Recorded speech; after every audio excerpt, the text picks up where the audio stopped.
The Jeff Meacham Network's Multiverse of Media. For over 15 years, the recognized symbol of excellence and the standard bearer in coverage of sports and entertainment.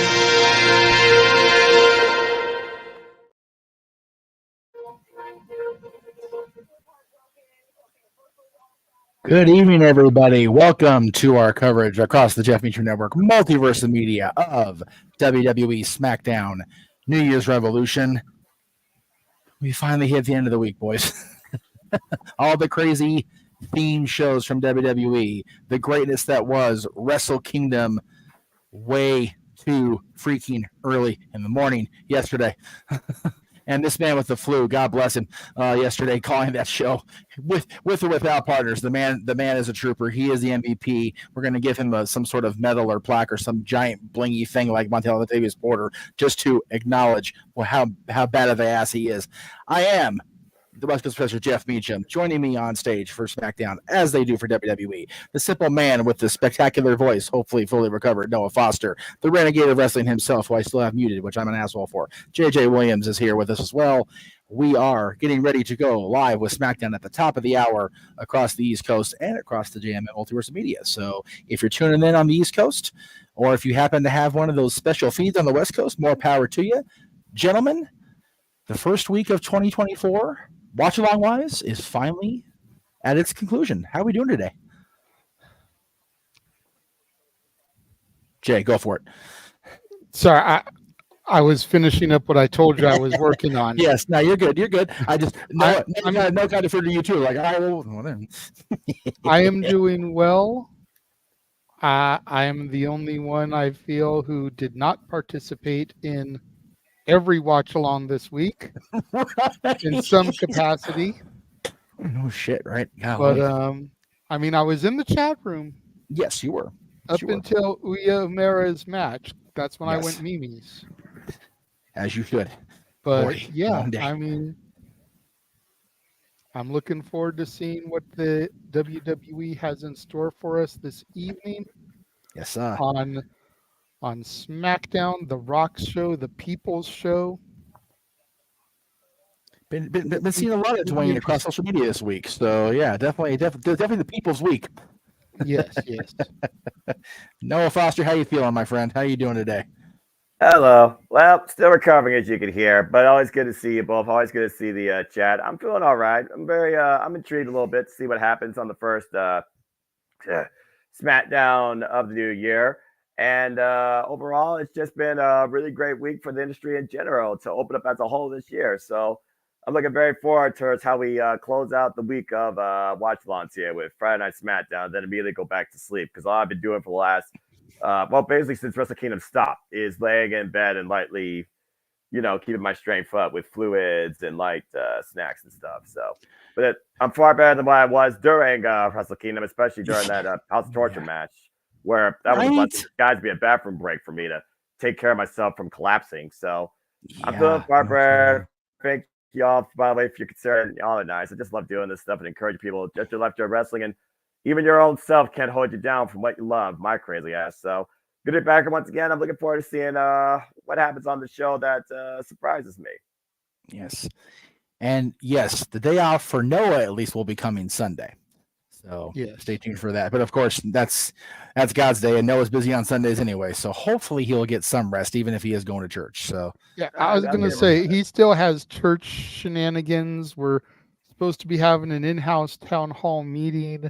That's fair. I forgot about that. So, does Noah really ever get a day off? I mean, after all, he's not the really one that sits here and says, "What is sleep?" That's fair. Yeah, you're not wrong. I joked with Jeff before you came into the room. No, I was like, I have a feeling that no matter what WWE puts in front of us today, it's not going to impress Noah because he's literally going from night 1 of WrestleMania 39 and that highest of high to the Raw after Mania. Yeah. Like literally, there's nothing that's going to top what Wrestle Kingdom was for you tonight. They could pull out all the punches. They could have people lined up from here to freaking Toledo, Ohio, from your black and yellow NXT that are coming out of nowhere. And NXT, we could have Tyler Bate teaming up with Butch tonight. And you're going to be like, okay. He's accurate. It's like Wrestle Kingdom had Dolph Ziggler and Matt Riddle. That is Nick Nemeth. They are actually recognizing him by his name. Okay, but to the people out here, that's fair. You know, what? Did I miss Riddle? Apparently, it was a video or something that was shown the second night. Bro, he's like in a complete dress shirt, like. Oh, jeez. Yes, going away from the bro gimmick, like. He's still kickboxing and wearing sandals. As far as I'm concerned, he's original bro. But to bring you all in perspective, the most unpredictable night of the year, the fallout of Wrestle Kingdom, New Year's Dash, after Hiroshi Tanahashi essentially defended the NW World Television Championship against Suzuki Taguchi, Matt Riddle challenged him for that title. Date yet to be determined. It wouldn't surprise me, though, if it's at Battle in the Valley, which, of course, is January 13th, the same day as TNA Hard to Kill. And already booked for that card is Will Ospreay versus Shuchika Okada and Shingo Takagi versus Jon Moxley. No disqualification. There we go. Okay, sorry about that. Had a little bit of a glitch there. Walter, we did not confirm the dance off. I'm gonna say no for this week. Well, let's see what Noah has to say before we go making commitments. I'm trying to get this man some rest, but okay, go ahead. I know, but he's going to be on open mic night anyways. You know how Noah do. I'm dedicated. Go ahead. I mean, if Noah wants to take open mic night off, we definitely won't begrudge him, and we can save it for the 2-year anniversary show. But somebody made the suggestion that for a $50 super chat, we revisit the Dynamite dance-off and have Walter doing the Prince Nana, I think, and you doing Daniel Garcia's Woo. You're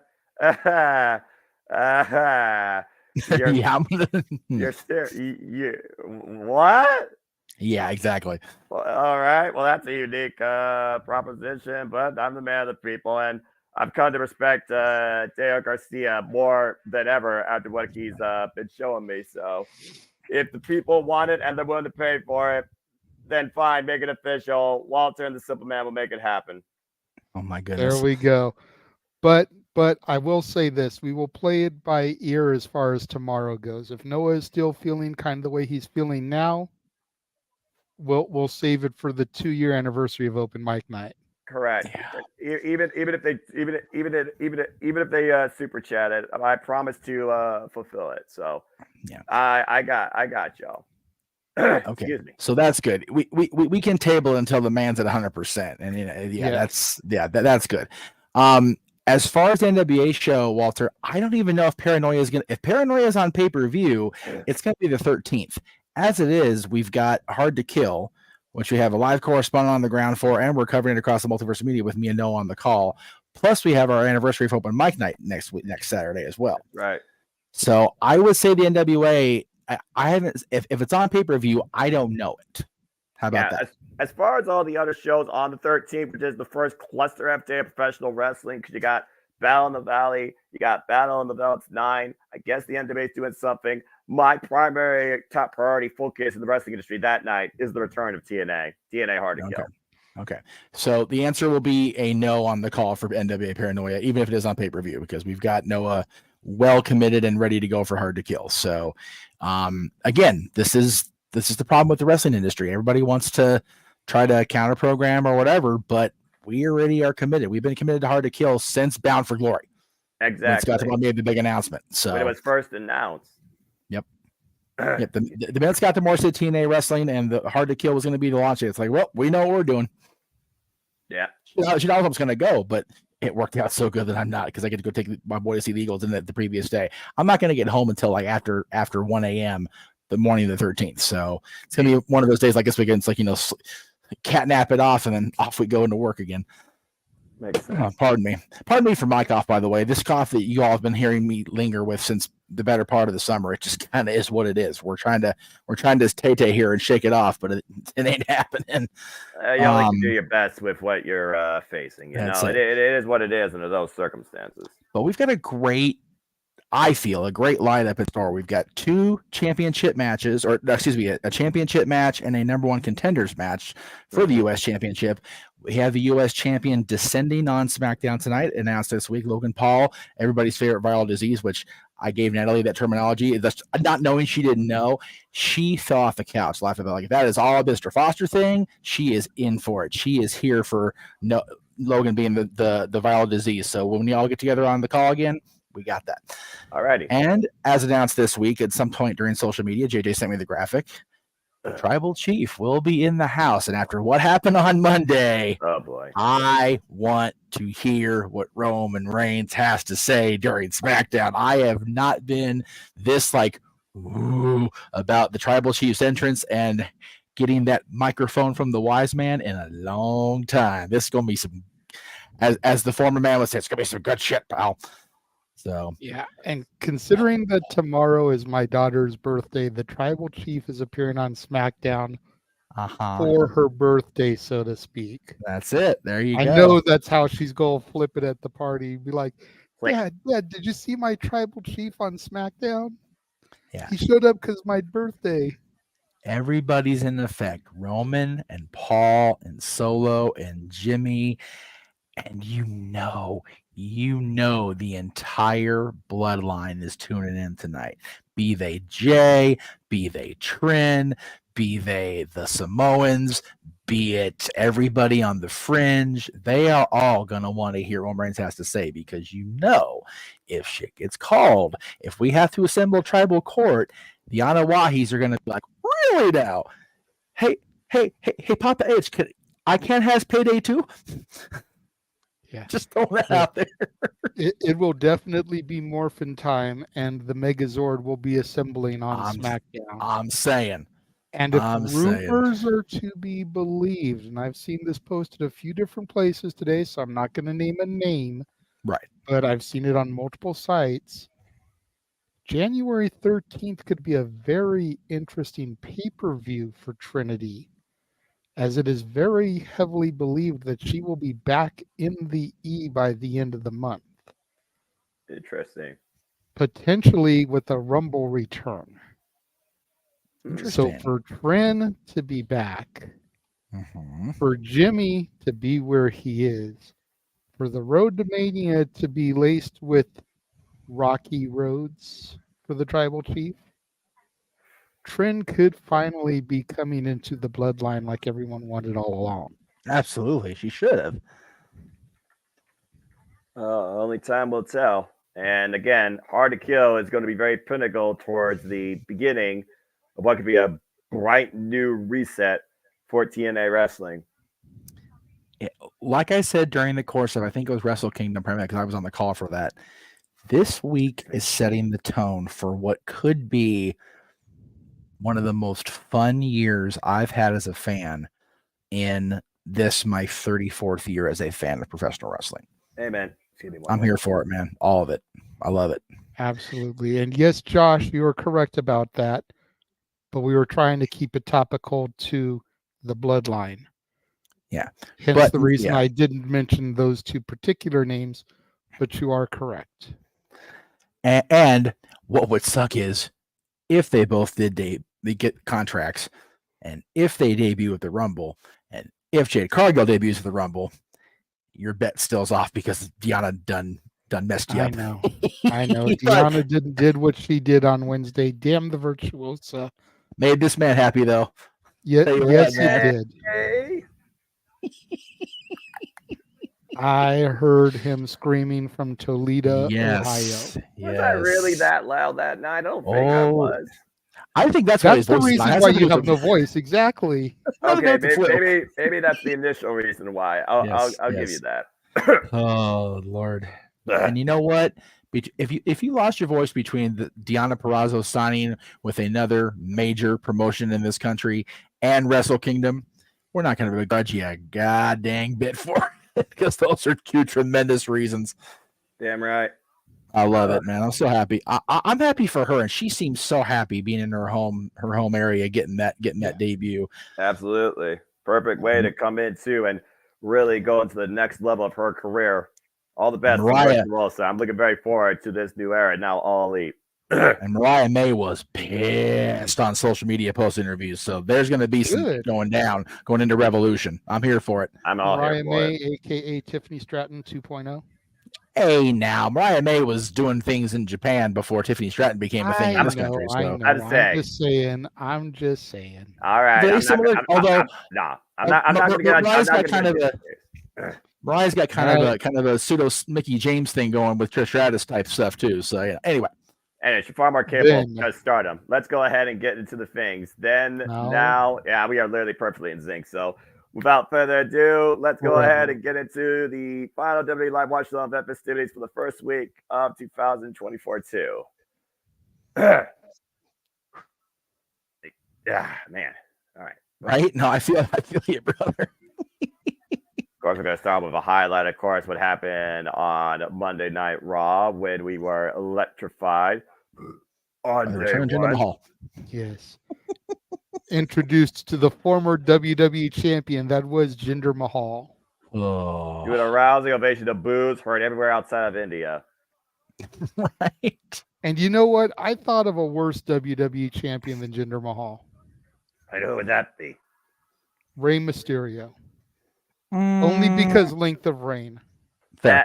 That's fair. That's fair. The length is unfortunately a small asterisk in the career of Rey Mysterio. Highly underwhelming. So I'll give you that. You're absolutely right about that. The length of Rey. Personal bias, Dave Bautista. Damn, when we were in California, he was better as a world heavyweight champion than he was as WWE champion. He's not wrong. When you think his WWE championship reign lasted a day, the first one because of the injury contested in the train, in the cage, and then the other ones were the whole battle with Cena where Dave was stuck up to McMahon. It's like, yeah, okay, I can definitely concede that. Definitely there are worse WWE champions than Jinder Mahal. Damn it. That's a low bar, but okay. I was gonna say, hey. I just said 2 Hall of Famers. You did. That had championship reigns worse than Jinder Mahal. And I still would have took them over seeing Jinder as we pull into the present day. But it wouldn't have made for the perfect pop for The Rock, though. That's fair. You need to have that perfect counterpoint to The Rock, and Jinder Mahal was that. Meanwhile, the SUV is here. Oh, boy. The Tribal Chief has arrived with his brand new Levels Above hoodie. I need that hoodie in triplicate. One for you, one for me, one for somebody else. I don't care who. Roman has got nothing to say right now to Kayla. Nope. We know Roman. He's going to do his talking in the ring. That's right. He wants the entire WWE Universe to acknowledge him, and they will. By God, they will. Well, with that being said, off the kills of an electrified Monday Night Raw on day one, we welcome you, as we know the Rock's resolution, to Friday Night SmackDown New Year's Revolution, virtually from Vancouver, British Columbia. Hello, everybody, and welcome once again to Jeffy Direct Live Watch on Event. You know what this is. Friday, Samantha Superbrand, the voice of JMN, for a great professional wrestling, damn it, but starting to appreciate sports entertainment. My name is Noah Foster. With me, as always, is the Renegade Wrestling JJ Williams, and it looks like we're going to kick things off welcoming back home Kevin Owens as we look to crown new number contender to the United States Championship. JJ, you ready to go tonight? I'm definitely ready to go. And this is one of the matches I'm the most looking forward to because the dichotomy in the storyline here. You know, Santos Escobar, of course, turned on the LWO and Rey Mysterio a few weeks back.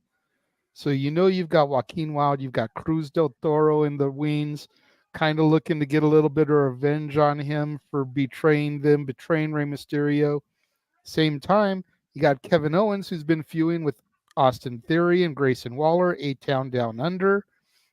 So either one of those men could play into the fray and try to cost KO the match.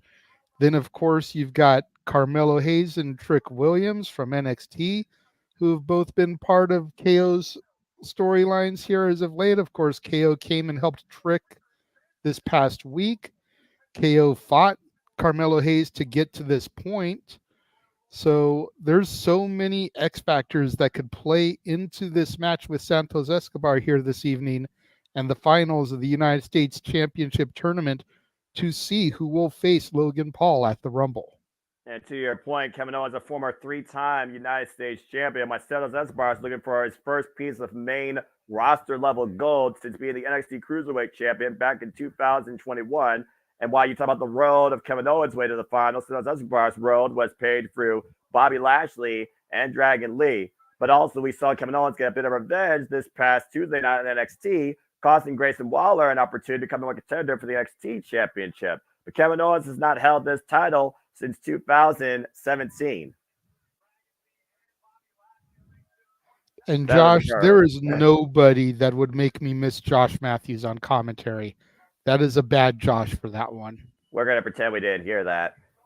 Says Escobar, of course, calls himself once again the self-professed emperor of Lucha Libre, once again rebuilding, to your point, Legado del Fantasma of Los Lofaros after turning his back on Rey Mysterio, the Latino World Order, and making a statement against Dragon Lee already on 2 previous occasions. And again, waiting one of these two is Logan Paul, the Royal Rumble, who beat Rey Mysterio for that title last year at Crown Jewel and has yet to defend it. In a match that, a champion, Rey Mysterio, with that belt really belonged to Santos Escobar. He was the one who won the contendership. He was the one that was supposed to get the title shot, but due to a freak injury that sidelined him from action for 1 whole week, Rey Mysterio picked up the ball and won the title. And speaking of the champion, the previous champion, here comes the current United States champion himself, the Maverick, Logan Paul. And there's no doubt he's going to be very impulsive here during this match on commentary. Josh, thank you for the $2 super chat. Ding, ding, ding, ding, ding. Winner, winner, chicken dinner. All right. If Andrade returns, does he sign with the LWO or with Santos? I think he goes with Santos. I think Andrade works so much better as a heel. Andrade as a baby face, just no. Wait a minute. Oh, here we go. We were talking about faction warfare. Here comes the LWO, Walking Wild. Cruz del Toro, both clearly taking out Los Lotharios, neutralizing them. Looks like this will be a one-on-one contest. The way it should be, but Santos again could have Waller and Theory in his back pocket as a plan B. Well, I just ate a super kick for your troubles. Meanwhile, Cannonball here in British Columbia. Kevin Owens looking to make quick work tonight. Santos Escobar and punches ticket to the Royal Rumble off to the top rope. Big splash! It might be enough for a cover. Look at the near leg and a near fall. No. And again, we also got to consider, you see Kevin Owens grasping that right wrist, JJ. We know that right wrist is not 100%, but that also could be an X factor with that cast. Can Kevin Owens punch his ticket to face the Maverick? We'll find out after this commercial break on Friday Night SmackDown. Yeah, and as far as your point goes with Andrade El Idolo, I could definitely see him working more as a heel, but Andrade feels like a guy to me that wants to go a business for himself. He tried that whole thing about leading a faction or being part of some of those faction monopolies. And I do think with the previous managerial work dynamic with him and Leo Vega from my NXT, I could see him coming in as a babyface to counterpoint Santos Escobar while Rey Mysterio covers from injury. I think long-term he could be a heel, but initially, if they're going to build Santos Escobar as the heel of Friday Night SmackDown, you need a great counterpoint to face him. With Rey on this show for who knows how long, Andrade Idolo is a hell of a replacement. I agree with that. I definitely agree with that. Excuse me. Again, full commercial break, folks. But again, we thank you all for tuning in. Please like, subscribe, comment, tell a friend. And if you want to, like Mr. Mansfield did, dictate the conversation, super chat, as simple as that. And please tell your friends that we do this for all the shows across all the brands of wrestling here at the JMN Multiverse Media. And the reason we're doing, of course, these TV shows because they're themed, and that's also the kickoff. If this was to become more of a weekly thing, it would require a whole lot more super chatting. But at the end of the day, we're just happy to do what we can to entertain you and engage with you. Hey, Yes. Jeff. Yeah, I was thinking with Andrade after that post that Ashley put out there on her social, thanking everybody for all the support and being very uncharacteristically babyface-ish. You got to have Andrade come back as babyface just to have that rub, at least for now. Like I said, turn him heel down the line, that's great. Ashley's going to be out for 9 months to a year, so he can ride that wave. Maybe not the entire 9 months to a year because golly, but a good chunk of it, maybe post-Mania, maybe going into Money in the Bank season. I could see that happen. Or maybe even going into Backlash, because Backlash is only a month after that. But, Europe is another one of those freaking bizarro worlds, so why not? Yeah, that's fair. And to the fans, don't misinterpret my yes for being happy that Charlotte is injured. Of course, we don't wish injury or bad times on anybody. Right. But let's be honest. Charlotte being out of the women's title picture for 9 months to a year is a good thing. Doesn't matter how it happened. Right. It's going to keep the division fresh so that when she comes back as a surprise entry in the 2025 Rumble, right, we pop for her instead of going, Charlotte's back. She's going to get a title shot. Yes. It'll be good for the character Charlotte Flair. And as much as she's hating acknowledging personal weakness, it'll be a good recharge period for Ashley Flair, which is long overdue for that girl. That person needs to protect their mentality, and this is the perfect opportunity to do so. At the end of the day, look beyond the character. This is a human being, folks. And we are back here on Friday Night SmackDown, number one contendership for the United States Championship, the United States Championship Tournament Finals. Settles Osborne and Kevin Owens with the Maverick, Logan Paul at ringside. Kevin Owens right now in control. Of course, Logan Paul uses that one lucky punch, but Kevin Owens is also showing us he has his own KO shot, even with a broken right wrist. Look at him going up to the top rope again. Settles Osborne meeting him, though. And again, Settles Osborne has not had a title since 2021, while Kevin Owens has had multiple accolades, including a WWE Undisputed Tag Team Championship last year, but it hasn't been United States Champion, JJ, since 2017, when he was known as the face of America. Good to know. 2017 definitely wasn't watching again at that point. Yeah, at what point does KO's wrist and that brace cease to be, he has an injured wrist, and it turned into Cowboy Bob Orton? Well, maybe after this, if he angers him enough to fraud it into the ring post, that's right now is literally working on that wrist. The broken right hand of Kevin Owens right now is literally headbutting that cast. Of course, we know how dangerous that right hand is, as Kevin Owens has knocked out previous opponents, trying to send a message to Logan Paul. Modified hammerlock here on the damaged right arm by Settles Osborne. Kevin Owens looking for leverage with the body shots, though, trying to create separation here, and now off the ropes. And Settles Osborne catches him. Tilt-a-whirl, backbreaker. Beautiful tilt-a-whirl there. Yeah, but look at the way Settles Osborne, though, loses his balance afterwards. Took more out of him to execute that move than maybe it actually damaged Kevin Owens. Well, you got to figure the size and weight of KO there. I'm not saying Santos is a weak individual, but all that momentum and the weight of KO crashing down on his knee and thigh there, it's going to rock you a little bit as well. Yeah, about to say the weight distribution with that tilt-a-whirl backbreaker, as we go back to the replay here, was definitely not fully balanced. Oh, man. Again, the spine buckling on another man's patella, even with a pad. Kevin Owens right now grasping that right wrist and right hand. Kevin Owens right now, one-armed man in an ass-kicking contest. As that's Osborne creating distance. What you're looking for here, out of the corner to clinch his way to Logan Paul's Championship rising knee strike. And now Santos Escobar picking up speed with the Tijeras. Takes Kevin Owens up and over to the outside, though. The Emperor, the self-proclaimed Emperor Lucha Libre, looking to fly tonight with a tope suicida, driving Kevin Owens into the barricade.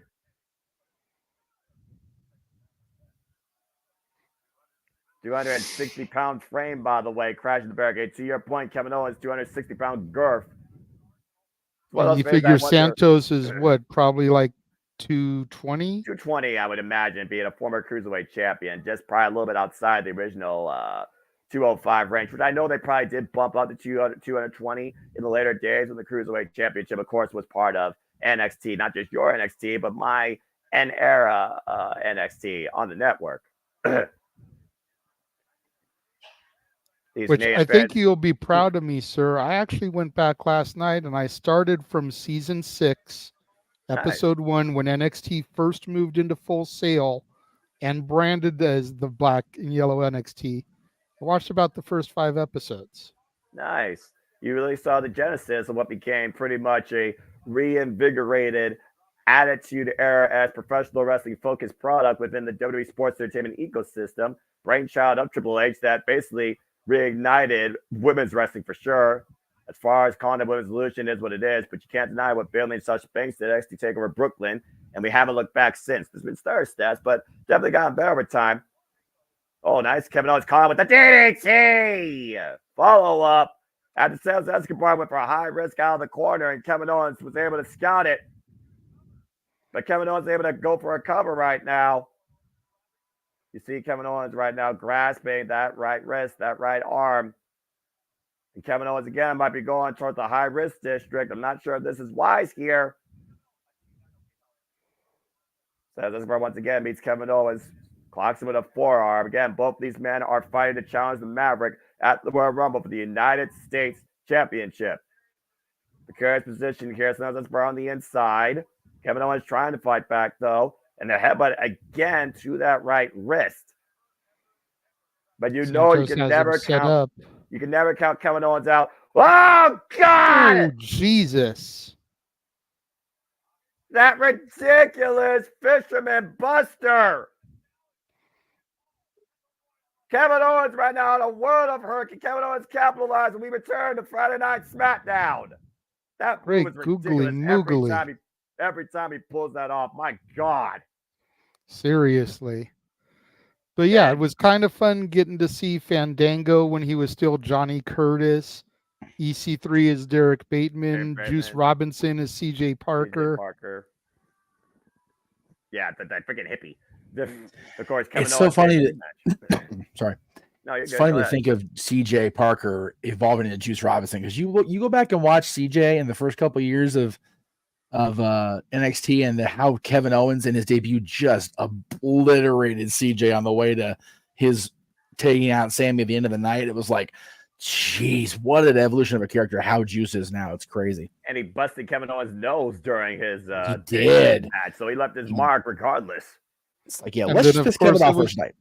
It was cool to see the Usos back doing the dancing gimmick with the half face paint. I remember those Usos. Oh yeah, that's what it was. The Hoffa. I know exactly what you're talking about. Again, I followed NXT since the days it was a Match Striker game show. Yes, Josh. What it became.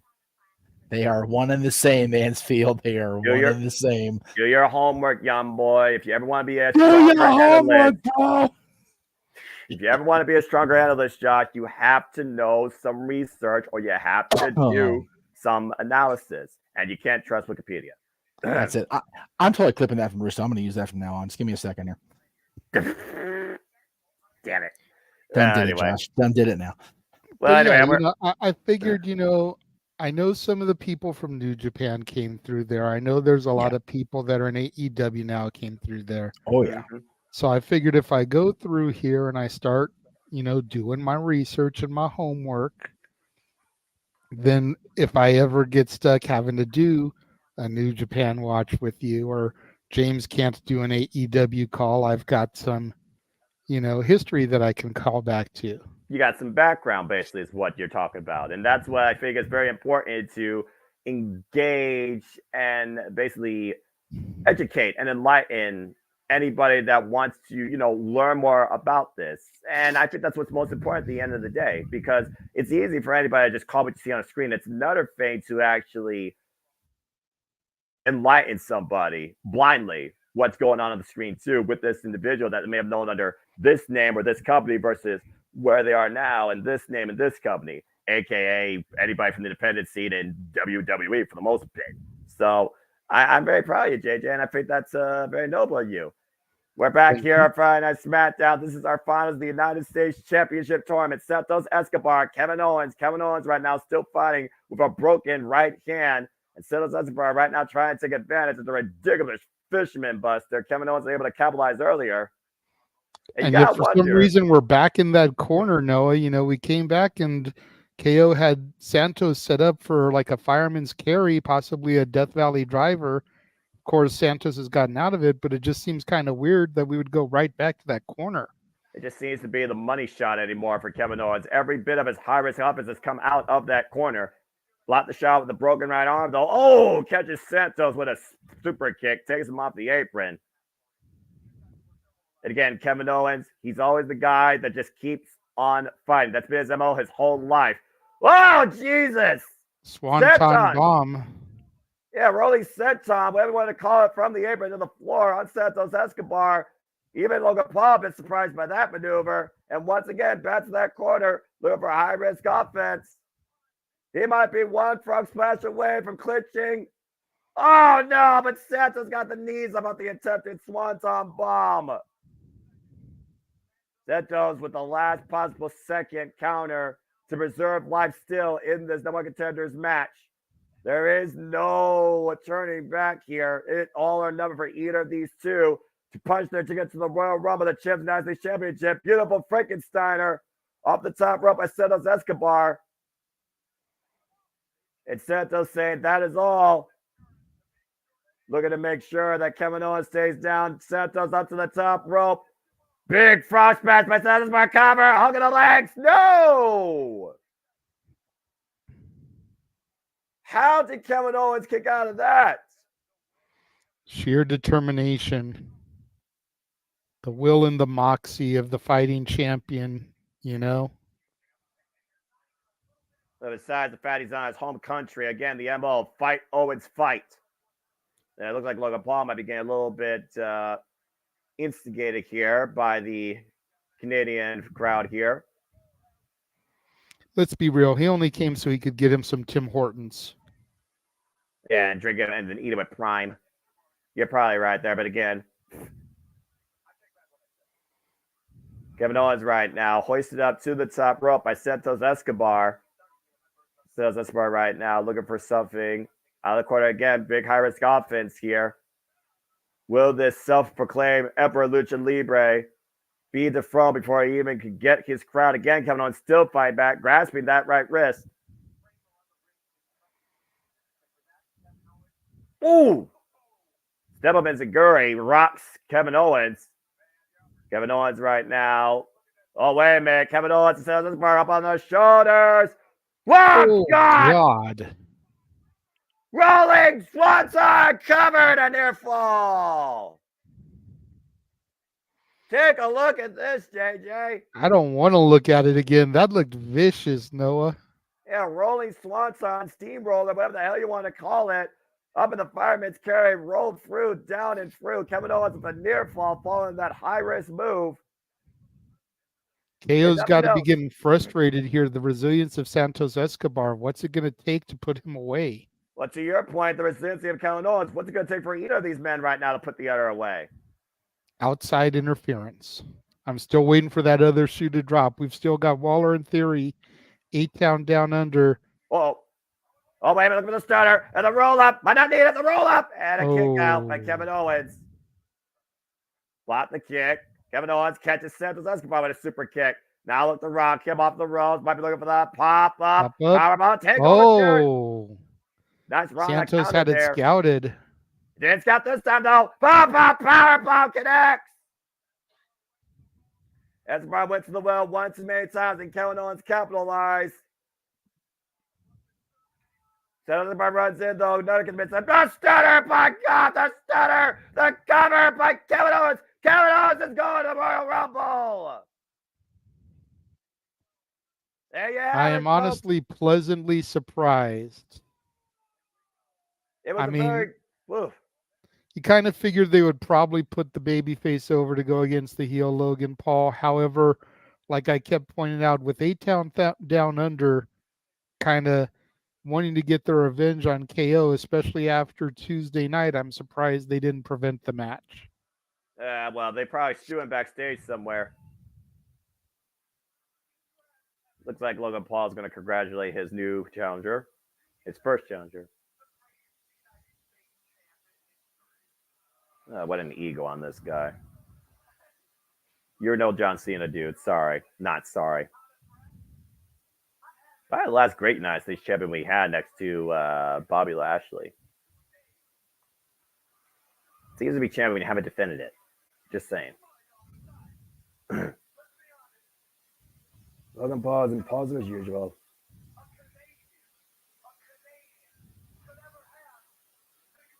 The Canadian previously had the United States champion, you idiot. In fact, I can name another Canadian that had the United States champion. R.I.P. to his actually main legacy.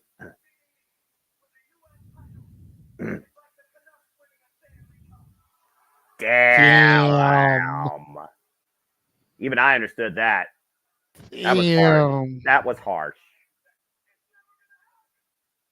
Hey, the wrestling industry says never say never. Maybe hockey could say that. Maybe.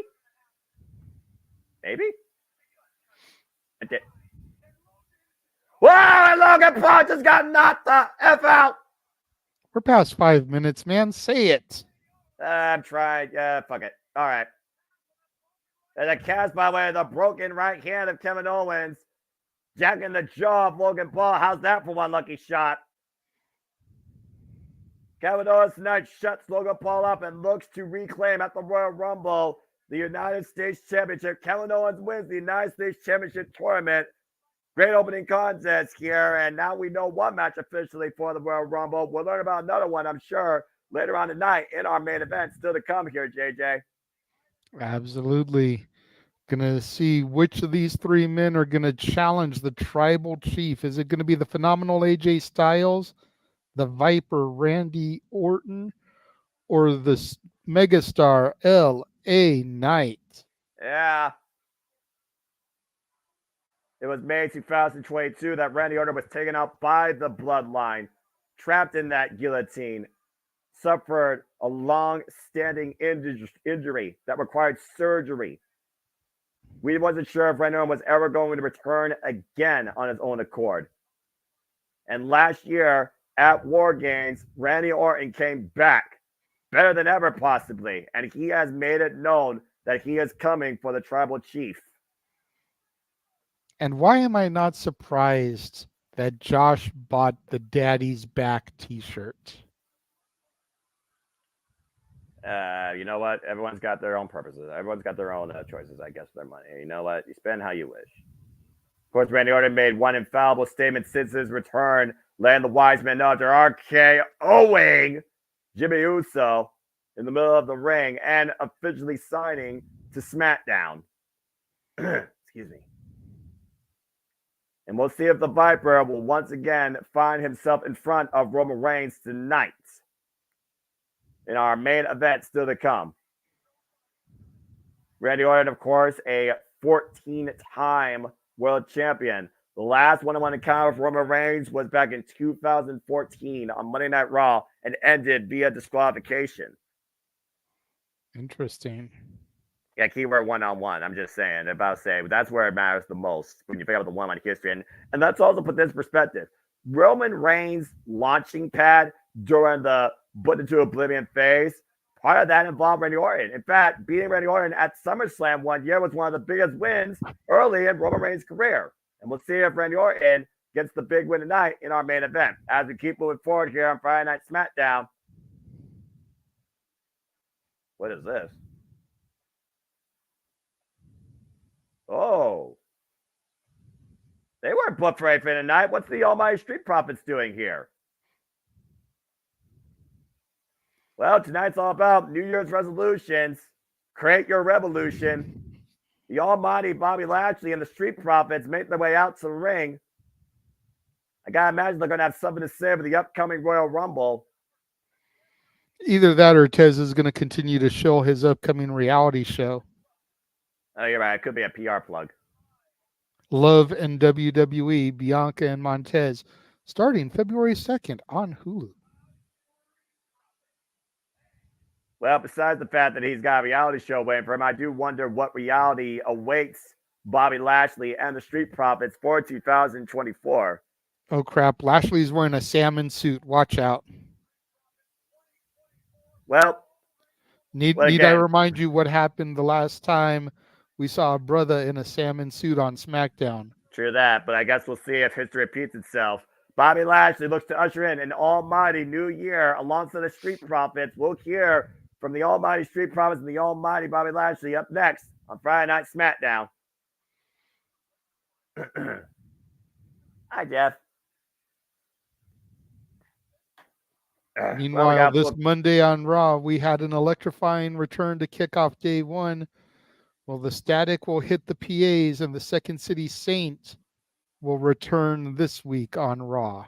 And will Shinsuke Nakamura be the co-author and close the book on the story of Cody Rhodes? And so much more coming up this Monday, live on Monday Night Raw. All right, full commercial. This is where we just, fill you all in. So first off, great opening contest with Santos Escobar and Kevin Owens. Definitely a clutch effort by both men. And you got to wonder now what Santos Escobar is going to do. I imagine he's going to blame the LWO because I have to imagine the God of the talent there at ringside, he very well could have won this match. That probably was his ace in the pocket. More than likely, but something in my gut tells me that Logan isn't going to carry that title past Mania. And then Santos can be the one to dethrone the babyface that takes it off of Logan. We just need to be patient and let the story cultivate a little bit more. Santos will get his time. Yeah, I think he will. I see what you're saying. I don't think his time will come though until he's finally done in this. Let's just call it is. It's a friggin' warfare right now with the LWO. This has to culminate somehow with LWO and Legado del Fantasma and some sort of crazy multi-person, all-out guerrilla warfare type of match. And I could definitely see that happening at WrestleMania.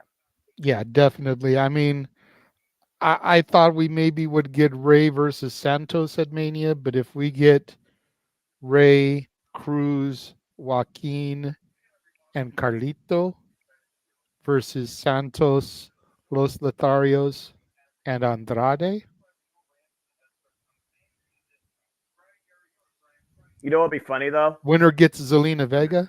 Well, I mean that's got to put something on the line, Well, you got to have Electra Lopez and or Lola Vice also part of the affairs too, just to even the sides. Well, Lola Vice seemed to be very uninterested when Electra Lopez was getting caught up with Cruz and Joaquin a couple weeks ago. Well, Lola Vice already knows what's in front of her, and that's a guaranteed shot at the NXT Women's Championship. She clearly has a bigger priority in front of her, and good for her. Exactly, which she almost cashed in this week. We almost had that cash in. But Tatum Paxley and her strange obsession with the champion saved Lyra Valkyrie from a second NXT Women's Championship match for now. And right now, Lyra doesn't know which way to look at Tatum Paxley, but she's got something watching her back that she didn't ask for in the first place. That's very disturbing, to say the least. And if you want to know more about our thoughts on this week's NXT, you can go check out Rangers of Wrestling, where Dattila and I discussed it for almost an hour. And of course, you can watch my review from For the Love of Wrestling this week. Jeff had his hand up very patiently. Boss Man's got something he wants to say. What is up, Boss Man? What's up, Jeff? Mr. Mansfield. Go do your homework, bro. There we go. Thank you very much. There you go. All right. Well, there's another official response video GIF right there. So just adding them on. That's right. As long as we got the capacity inside StreamYard. Well, We'll see soon enough if Kevin Owens becomes once again the face of America in 2024, as he now will challenge Logan Paul at the Royal Rumble for the United States Championship, and will take one lucky shot with a broken right fist to make that happen. As we heard yesterday, though, big news galore as WWE continues to shape out their year. WWE is cashing in, returns to Toronto, Ontario, Canada, as they'll bring Money in the Bank to the Scotiabank Arena in what will be a multi-event weekend in July. Not only will there be Money in the Bank, there will also be Friday Night SmackDown and NXT Heatwave. So go ahead and get your tickets now and get ready and get your passports in order and go join the fun if you can. Toronto gives us Money in the Bank weekend, July 5th, July 6th, July 7th. And we will cover Money in the Bank and NXT Heatwave here at the Multiverse Media. That is July 6th and July 7th. So stay tuned for more on that. We go backstage now to Logan Paul, who has an ice bag on his face after getting clocked. As he should. I will say, while the viral disease is speaking, July 7th, I will very likely need a backup producer. That's my mom's birthday. Hey. Well, here's A-Town Down Under to check up on Logan. A-Tail Clown, smack them all around. And Cameron Grimes. Damn it. Well, I want to hear what he has to say. Need to find a lighter so we can light the fuse to take him to the moon. Jesus Christ. Right? Can barely count how many times he's been featured on SmackDown since being drafted. That's because the But I Rocket. digress. That's because the Rocket hasn't left the launch pad. Speaking of launch pads, let's hear what the almighty Bobby Lashley has in mind for an almighty new year. So they're stuck at Cape Only Canaveral for a year and a problem half. to your theory there, Walter, is Logan's not around enough for them to be a stable. Right? Exactly. But you know who is around long enough to be a stable, it seems? The almighty Street Profits. Well, yeah, but Roman is around all the time either, and they're still a stable. There is that. The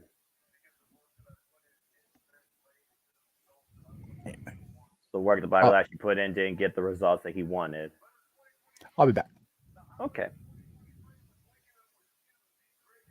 Of course, we saw it was in the later half of last year, JJ, that Bobby Lashley decided to hook up with the Street Profits and take them underneath his wing. Yeah, it's kind of a modern day Hurt Business, a reformation, so to speak. I just wonder if business has picked up yet, or is business right now in delay? Take everything they deserve. Take everything they deserve in 2024. But what do they deserve? Or what do they want to earn? Listen to Bobby. I'm listening. How about a trend? What trend? Bobby Chance reigning out. Also a former United States champion, former Almighty WWE champion. Has never won the Royal Rumble.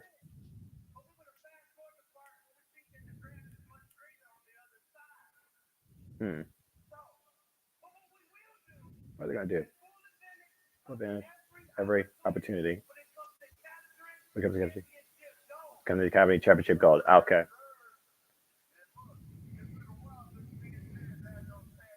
It looks like Street Profits still have inspirations on capturing the Tag Team Championships.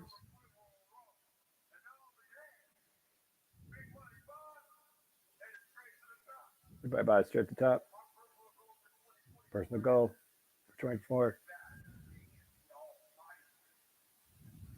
Of course, Bobby Lashley's ultimate goal is to get back to be the almighty, I imagine, WWE Championship. Put it in your notes, folks. Bobby Lashley's officially put himself in the Royal Rumble match. Wait a minute. What the? Uh-oh. This is not Alan Wake, but I think the end is here when it comes to Walking Armageddon, because I think somebody else is about to make his 2024 intentions known. Say your final prayer. Here comes Karrion Kross and Scarlett Johansson. Paul Ellering. The Authors and there's of the Pain. Authors of Pain. That's AOP, former NXT Tag Team Champions. And they're attacking the Street Profits and Bobby Lashley. Karrion Kross with a Dark Omen tonight at SmackDown Revolution. Take a look at this faction here.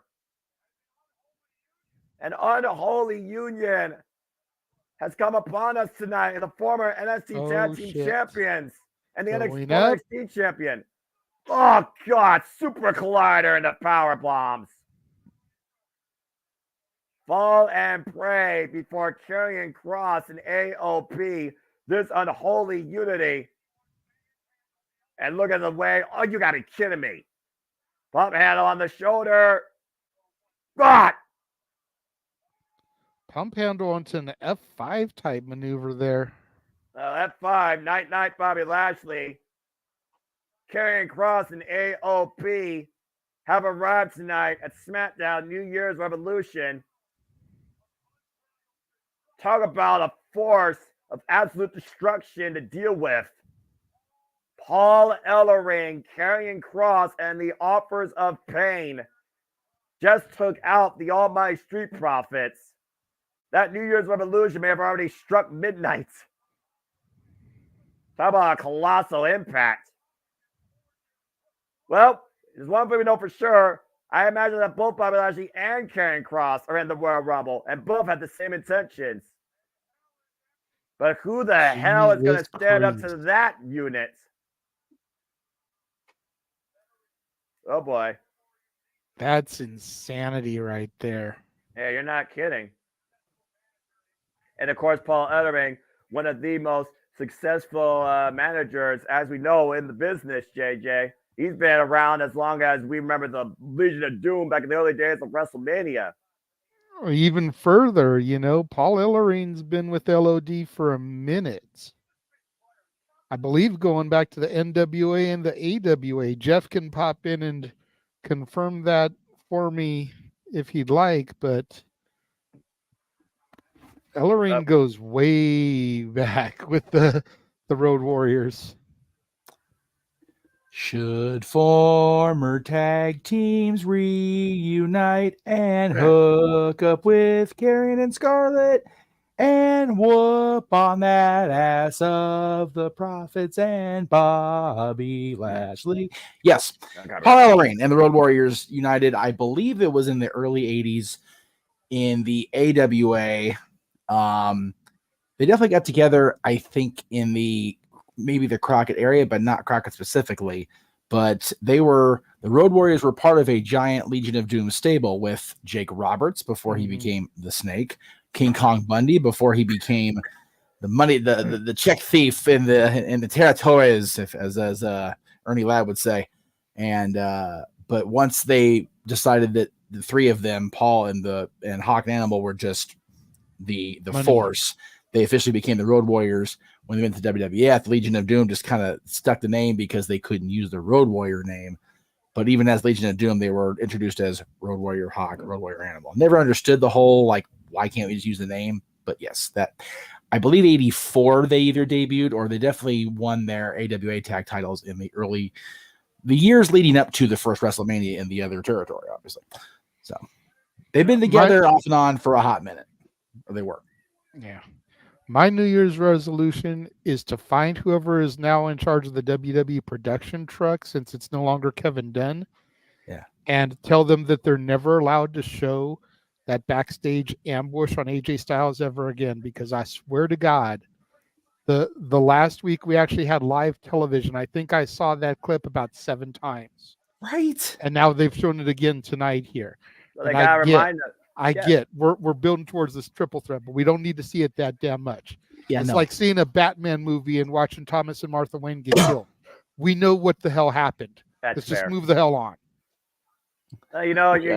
You know what? I'll give you that. That's not fair. Of course, we know AJ Styles will take part in our triple threat main event to crown a new number one contender to face Reigns at the Royal Rumble after coming back 3 months later, being taken out by the Bloodline. And LA Knight basically took advantage of the opportunity that he believes rightfully was for him. Speaking of opportunity, Mija with a huge opportunity to capture her first Women's Championship in WWE as Meechum takes on Io Sky. Damage Control's leader and Genius of the Sky defends the prize. Tonight on SmackDown, can Meechum start off her new year right at SmackDown New Year's Revolution? Meechum and Io Sky for the WWE Undisputed Women's Championship. Next. Come on, Io, let's go. Let's go. First of all, I don't think Meechum is challenging anyone. Second of all, I'm gonna pull a U. God damn it, can we just call her Mia Yim? I Because agree. this shit is bullshit. I agree. Thank you. I agree. I was waiting for you to Meechum actually. sounds like a dish I would order at Panda Express. It Yeah, sounds like something let from me get a Magic Walk. small order of fried rice, a large chow mein, and a side of the Meechum. Oh, you want Meechum extra rice? Okay, Truth be told, Io Sky whooped my ass. I'm good. I ain't messing with Io Sky. She killed me. Meechum tastes like fish. Anyway, God. Now, I'll send the boy after her. He crazy. That's different. Oh yes, and yes, I have the boy back. Yay me. Oh, very nice. Well, I gotta say, I guess Armageddon finally has come to pass as the offers of pain have once again risen. Now underneath, I guess you would say, the guidance of Karrion Kross and still under the influence of Paul Ellering. This could be a very dangerous force to be reckoned with. Of course, our buddy Matt views at a live NXT event in his area, so he's popping in to say hello while they're at intermission. Oh, nice. Have fun. Thank you, Matthew. Appreciate you. I love it. I'm just thinking, 1 week from tonight, fellas, I will be, we'll be close. We won't be there yet, but we'll be en route to the fabulous Forum to see the Eagles say their last goodbye. Last goodbye. Oh, enjoy it. And it won't be in Hotel California. I believe one of the most precious venues in California. Enjoy it, Jeff. Yes. 1 week from tonight, Cece will be on the road heading back from Chicago with her oldest boy, his wife, and their kid as they come back this way to move in with us as well. Nice. So everybody's playing the Daughtry forward song. to that because Full house. Yeah. Me and that boy go way back. I think we need everybody on the porch playing the song. When they pull up, because it's gonna be a literal full house. Yeah, right. That was a. You know what? Going back to the NXT thing. Yeah. Watching the vintage Bray Wyatt promos for his initial debut over those first 3 episodes. That was awesome to see. Mm-hmm. If they would just have not had John just not be so dominant at the end of that run they had in 2014 with him, man, the Wyatt family could have just been so much more special. I'm not trying to hate on John. I try not to do that for a lot of reasons, but it's not John's fault. He's not the one with the pencil in his hand at the end of the day, right? No. But, and I really try not to hate on Bray, even though people swear that I've got like heat towards him. It's just like, I just don't think death should be an automatic induction into the Hall of Fame. I completely agree. I don't think that's lost in hindsight either. I just think people are emotionally triggered. It's like the sensitivity trigger anymore, where if you say something out of line that doesn't agree with someone else's mindset, it's almost like they want to chastise you in this day and age of connective internet response. And it's foolish. It lacks judgment, proper constructive judgment, and it shows a lack of character. I completely agree. That's fair, Walter. I agree with that. Yim's getting more TV time than her husband. Well, I mean, Keith Lee, he was supposed to be on pay-per-view, but he got injured. So, I mean, you look at Keith Lee's recent track record versus Mia Yim. Yeah, you're still right. Even if they weren't singles matches. And she's been featured in more prominent storylines, like Jesus. Well, I mean, at the end of the day, it's the parts of the sum versus the sum of the parts. It's the rest of whatever's left of the SmackDown Women's division taking on Damage Control. That's really what this comes down to at the end of the day, JJ. As we're looking back here during the holiday season, this match was so much fun to watch. What Isla Dawn and Alba Fire? Yep, they had presents around the ring with weapons inside it, and then those 2 big crates. They went to open one, and Isla Dawn popped up, and Alba Fire popped out of the other one, allowing Mia Yim to get the victory here and win this contendership opportunity. I will tell you this. If Isla Dawn had been under my tree in that package, wrapped in the package she was in when she came out of that crate, y'all wanted to see me on the 26th. I gotta imagine. Or the 27th, or the 28th. And you probably would have been asking me to produce tonight if we're being fair. Talk about playing damage control quite literally, as Io Sky looks to play damage control tonight and still hold on to the women's undisputed championship. I gotta imagine that Alba Fire and Isla Dawn were making a statement because, as we know, the Kabuki Warriors, they have their intentions set on the women's tag team gold. Let's not forget, Alba Fire and Isla Dawn are former WWE Women's Tag Team Champions. So clearly, no love lost there when it comes to repeating that history. Trying to make sure the Kabuki Warriors are non-factor. Notice here, both the Good Brothers and the rest of Damage Control are allowing these two women to go one-on-one in this. They're not coming down to the ringside area. Now, clearly, they believe they trust in who they are being represented by and believe that business should be done one-on-one. Io Sky looks to neutralize Mia Yim tonight, while Mia Yim looks to finally take control away from Damage Control and finally beat Io Sky. This will be Io Sky's sixth defense of the WWE Undisputed Women's Championship. She's been champion now for 154 days since cashing in last year at SummerSlam on Bianca Belair after winning a triple threat match. It's also possible they're taking a note from AEW in the Continental Classic and trying to run a no seconds thing here. It would definitely make me respect women's wrestling in WWE more, especially their championships, which I still believe are very irrelevant. The ratings are underway. Continental top in the early going here. And of course, we know the fallout, like you said, with Mia Yim, Io Sky, Damage Control in general, and of course, the unique set of allies that goes all the way before War Games, where, of course, the unique alliance was able to overcome Damage Control that night. We've also seen subtly lately how Bayley has basically been trying to execute a plan, but there might be another plan in mind by the other members. And I really have to consider what New Year's resolutions are on Damage Control's mind as a whole. Great athleticism shown by Io Sky here, taking Mia Yim up and over the T. Harris. Mia Yim, by the way, last time she faced Io Sky was on Monday Night Raw. She beat her in January last year, but has not held a single WWE accolade. Cover, backslide, 2 count. Yes, and to Jeff's point here, Michael Cole, it is Isla Dawn. Don't get me started on not that. Isla Dawn, not Isla Dawn, Isla Dawn. I may not be 100%, but don't think I will not rant on that 25-year veteran who can't freaking phonetically say a 4-letter name, but I digress.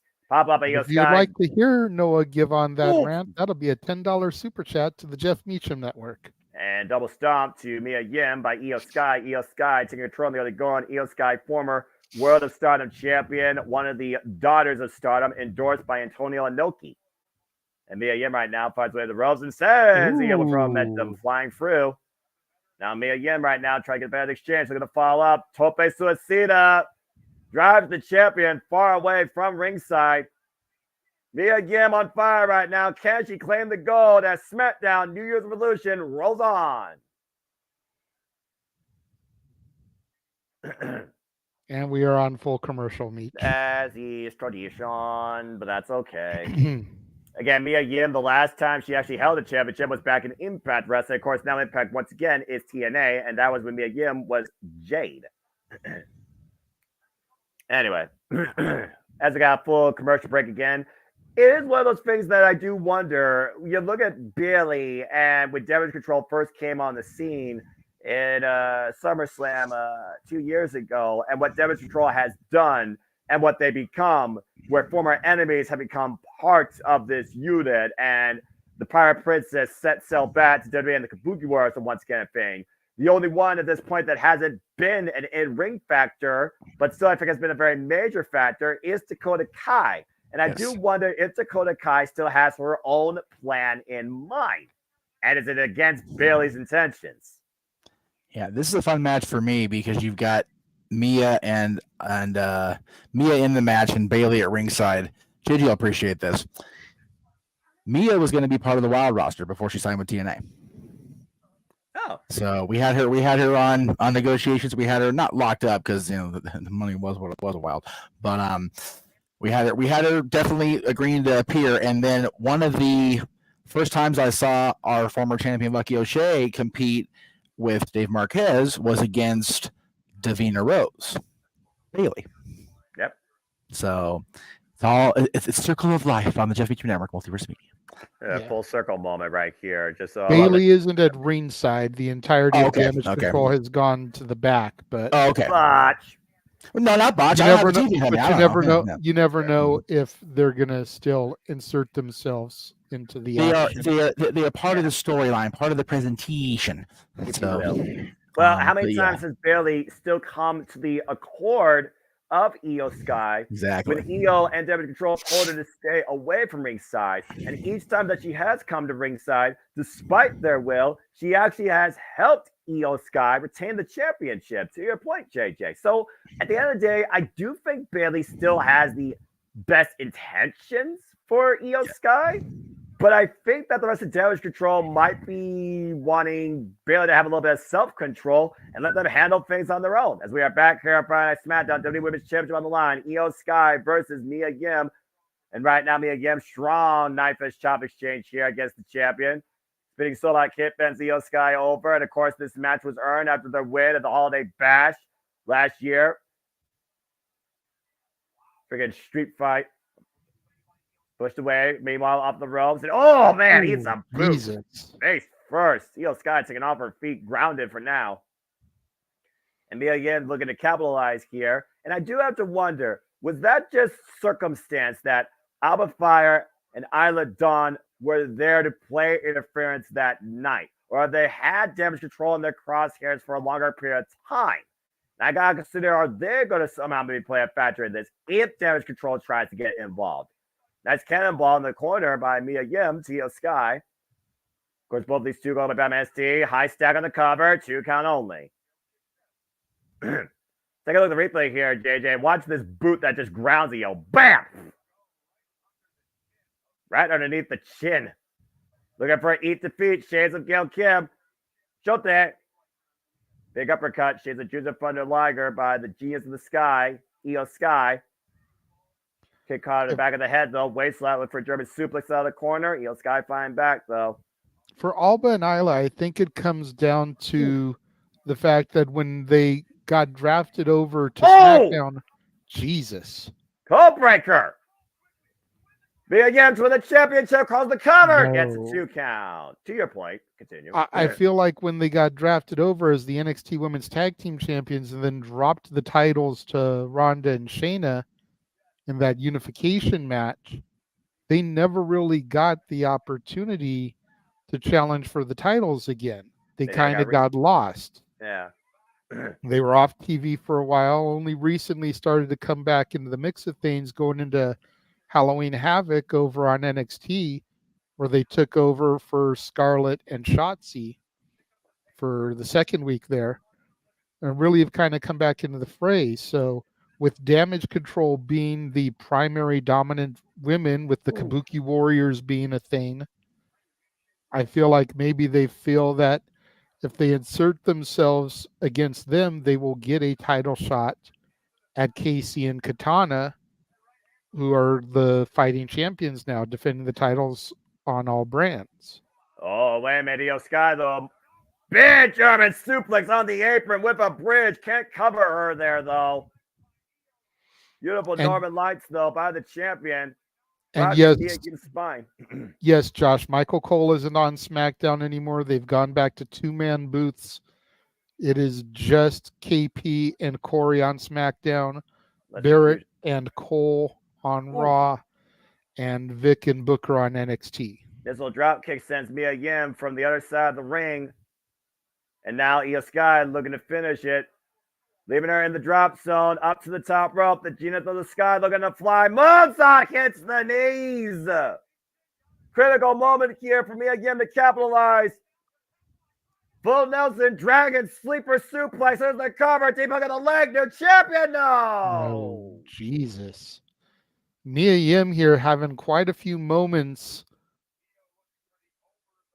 Again, like you said, where it looks like point. he was going to take the matchup here. Oof. Just not able to put him away. That dragon suplex, though, nearly gave Mia Yim her first title in WWE. Looking for something big here. The bat drop, roll through. Io Sky.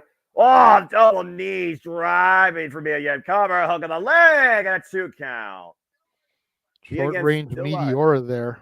Well, again, talk about, like you said, Isla Dawn and Alba Fire. We saw the opposite appearance tonight. This is the first SmackDown of the new year. You want to make an impression. You want to make your intentions be known. You want to do everything you can to build momentum towards a championship or whatever is your goal. And Mia Yim right now looking to claim goal, but another shote by Io Sky rocks Mia Yim. Mia Yim hung across the top rope, excuse me.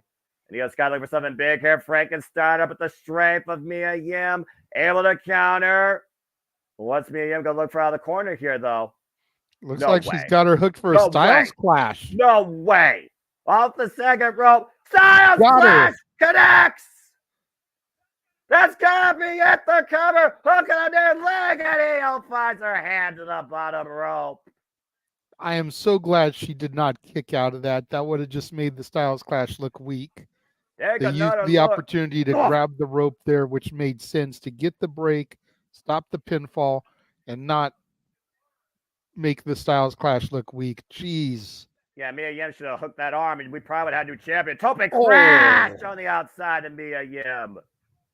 Crushing landing up against the barricade. Driving knees by Io Sky to Mia Yim. The champion looking to capitalize. Bringing Mia Yim back inside the ring, though. And now Io Sky looking to follow up, driving her knees again to the face of Mia Yim in the corner. And Io Sky in the driver's seat once again looking to finish it as the Genius of the Sky looks to fly and end Mia Yim's chances tonight. Moonsault connects! Cover, hook of the near leg, and Io Sky's retained. Hell of a match here. A lot of damage done, but damage control maintains in control of the SmackDown Women's Division with Io Sky at the helm, still our WWE Women's Champion. And to think, Noah, that's only the second match tonight. We're an hour through. It still feels like a good pace, and that was the second match because both matches have been good, entertaining, and lengthy. And good competitive. Very good start to SmackDown's new year, but a bad start for Mia Yim as she comes up empty after the G of the Sky hits the moonsault and end Mia Yim's chances tonight. I gotta imagine she would have hooked that far arm and prevented the rope break. There very well could have been a new champion starting 2024. Either way, damage control still in control as Io Sky still holds the gold. Yeah, that Styles Clash off the middle rope was something sick. That sounds like I'm going to have to watch SmackDown tomorrow on Hulu. Oh, maybe you'll get to watch it at 8 o'clock with your niece. Very gay women's contest here as we go backstage to the wise man, Paul Heyman. Of course, we know the girls out shopping. Will determine the next challenger to the Tribal Chief at Royal Rumble. You wonder if Paul Heyman's got to say anything about what happened Monday night.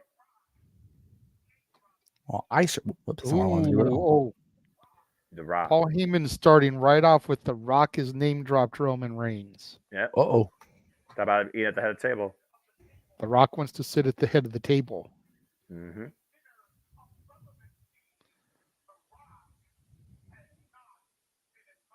In order to sit at the head of the table, you must be invited to a dinner of relevancy, and The Rock has not been invited.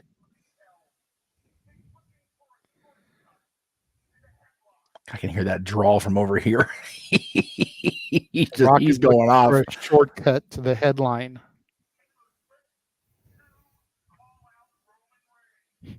Eight Taylor Swift, call out Roman Reigns.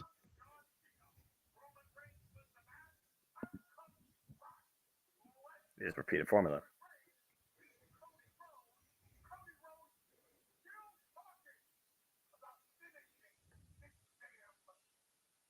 Mm-hmm. Should have finished it last year. Yeah. It's not happy. Whoops, again, puck name drop. After 10 years. Roman Reigns has a lot of people swimming up to that beach on that island relevancy. He may be in some serious shit here, y'all.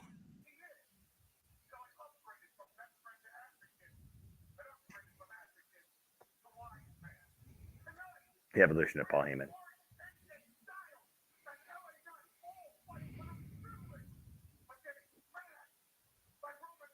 All 3-man fight for the privilege gets smashed. Man, this is a hell of a promo by Paul Heyman. You definitely are gonna have to see this back.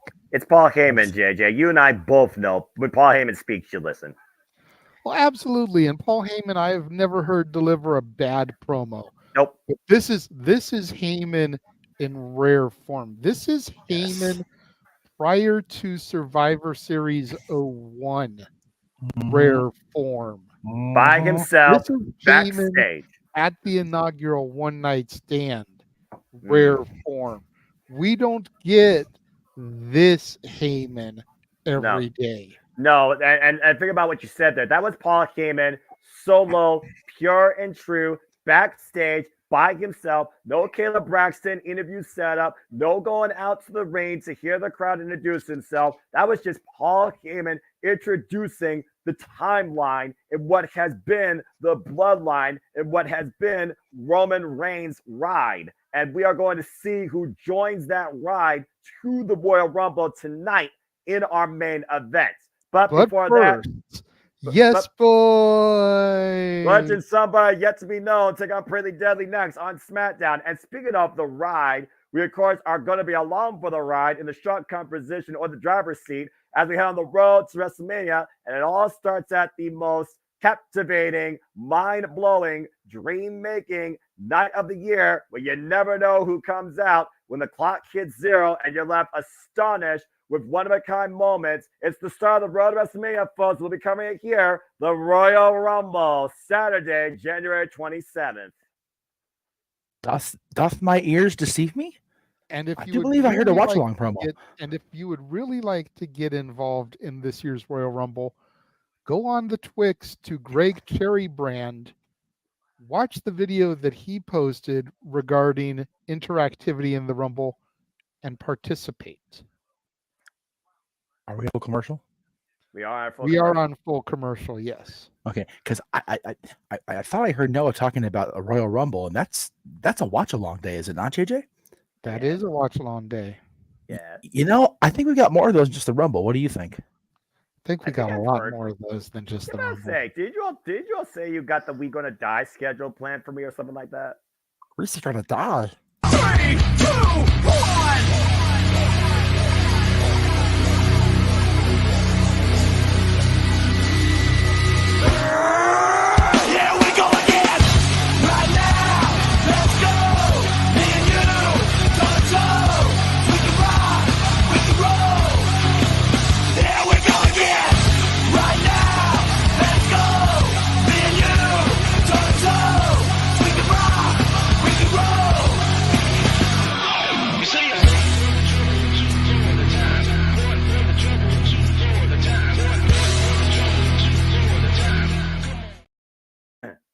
All the wrestling, all the wrestling, all the wrestling, all the wrestling, all the professional wrestling. Damn it! And sports entertainment. But I'm finding sports entertainment more intriguing, including NXT. There we go. We literally had, what, 3 shows added to the lineup just this week already? Yeah, and thank God I didn't redo the trailer yesterday morning after you sent me the first stuff, because then they added the sacrifice, and I was like, you know what? Fuck you, TNA. Hey, don't say that about TNA. They gotta do their monthly thing.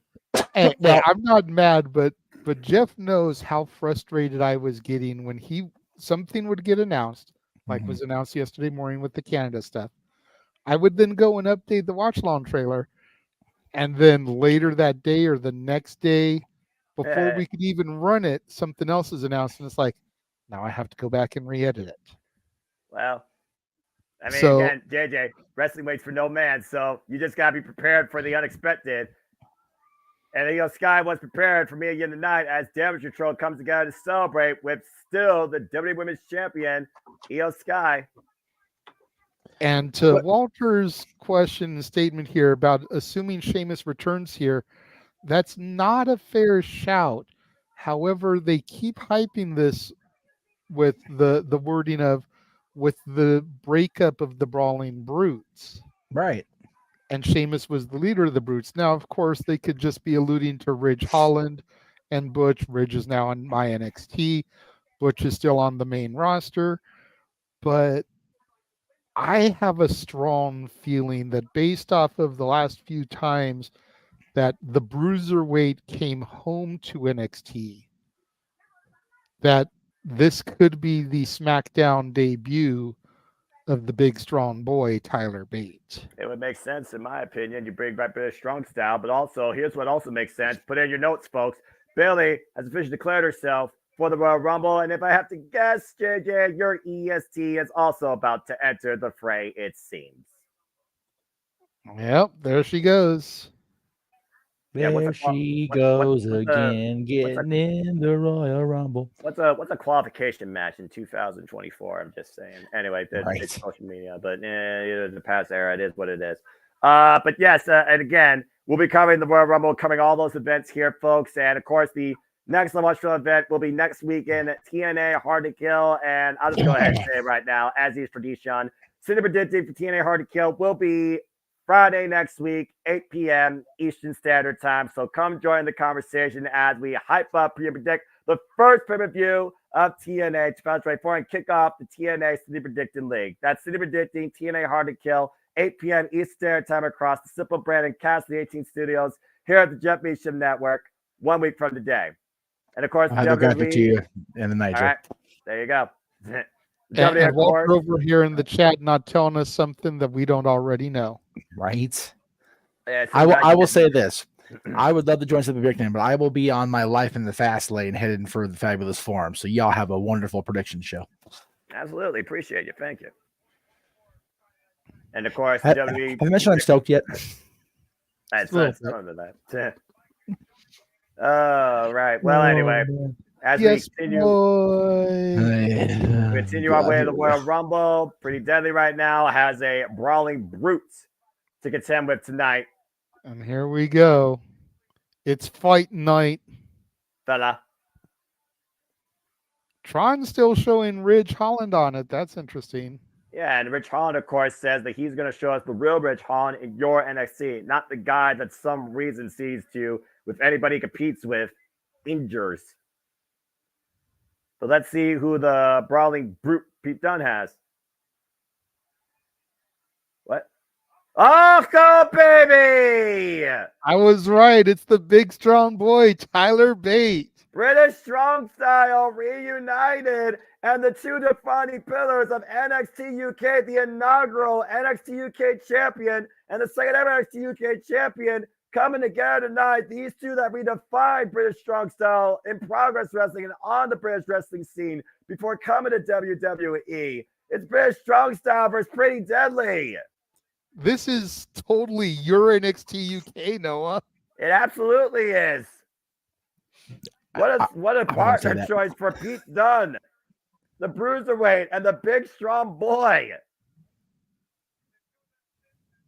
Pete Dunne and Tyler Bate have been literally defining what British Strong Style and British Professional Wrestling can be in and out of WWE for the better part of their entire careers. These two are the finalists in the inaugural NXT UK Championship Tournament.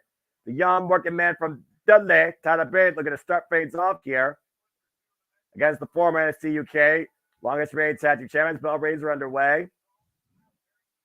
Again, Strong Style, a very unique style for those that don't know. Focuses really on bringing the hardest hit you can to your opponent and also enduring what they bring.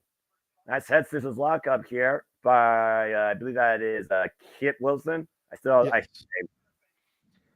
Yes, I couldn't remember his name for a split second myself. I always remember Elton Prince is the blonde, but I couldn't remember his name for a brief moment. Yeah, Elton and Wilson. We'll just go with that. Yes. Wilson is the brunette. Looks like Tyler Bate finally graduated from Chase U there. He was kind of hanging around as their guru for a little bit. Let's be honest. He never was a student. He was their freaking guidance counselor. Cover two. No. Well, Andre Chase could use all the guidance he could get right now, but I digress. That's a different conversation for another day. Beautiful set of maneuvers there by Tyler Bate. Tag to Elton Prince.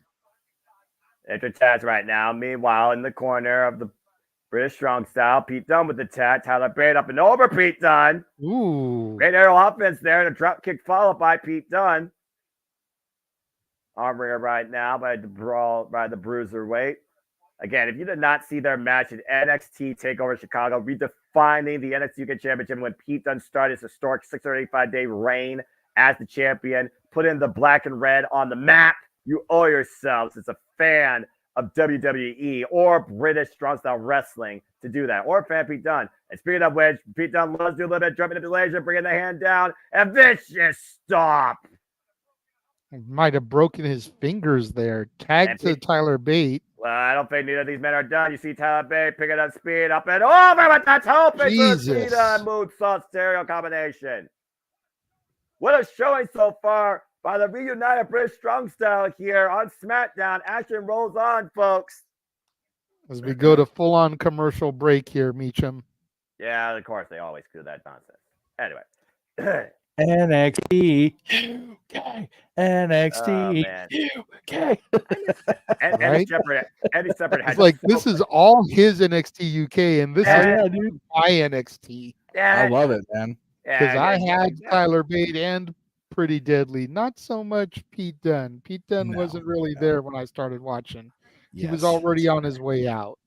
Yeah, of course, Pete Dunne lost. I think I had him for like 2 months tops. Yeah, if that. Of course, Pete Dunne lost the NXT UK Championship to Walter Talingarolo, who started his incredible reign and took NXT UK all the way, practically to the very end, including enduring a 46-minute bout with big, strong boy Tyler Bate at NXT UK TakeOver Cardiff, one of my favorite matches in WWE history.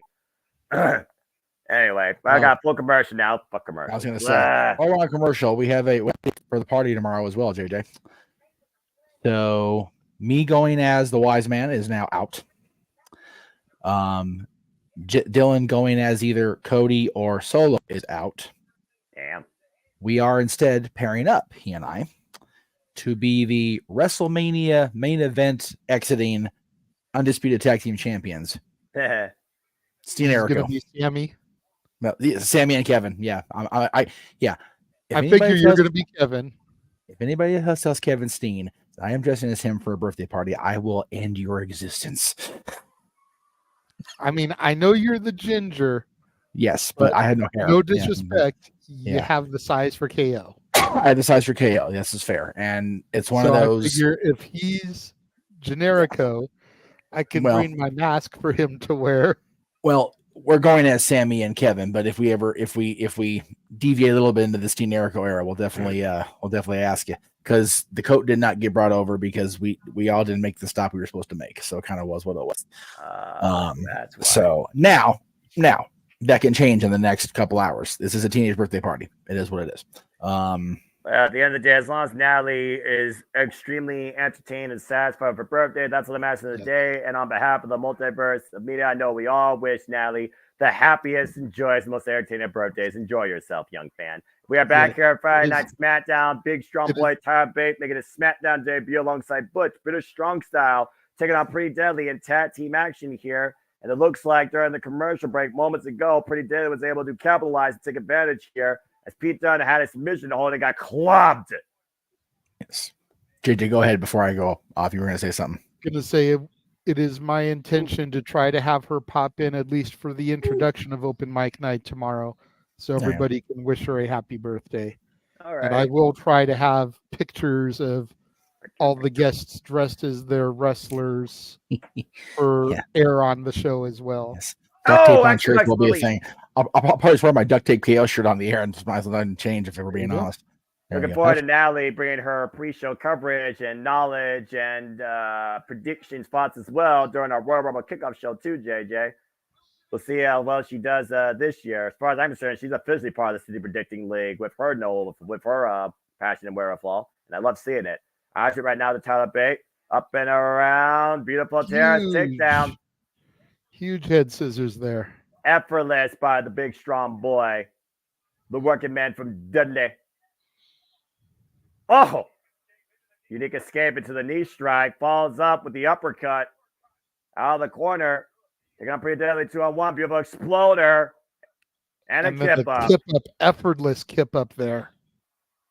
Running shooting star. This is what you guys missed by not giving my NXT a chance. Thank you very much.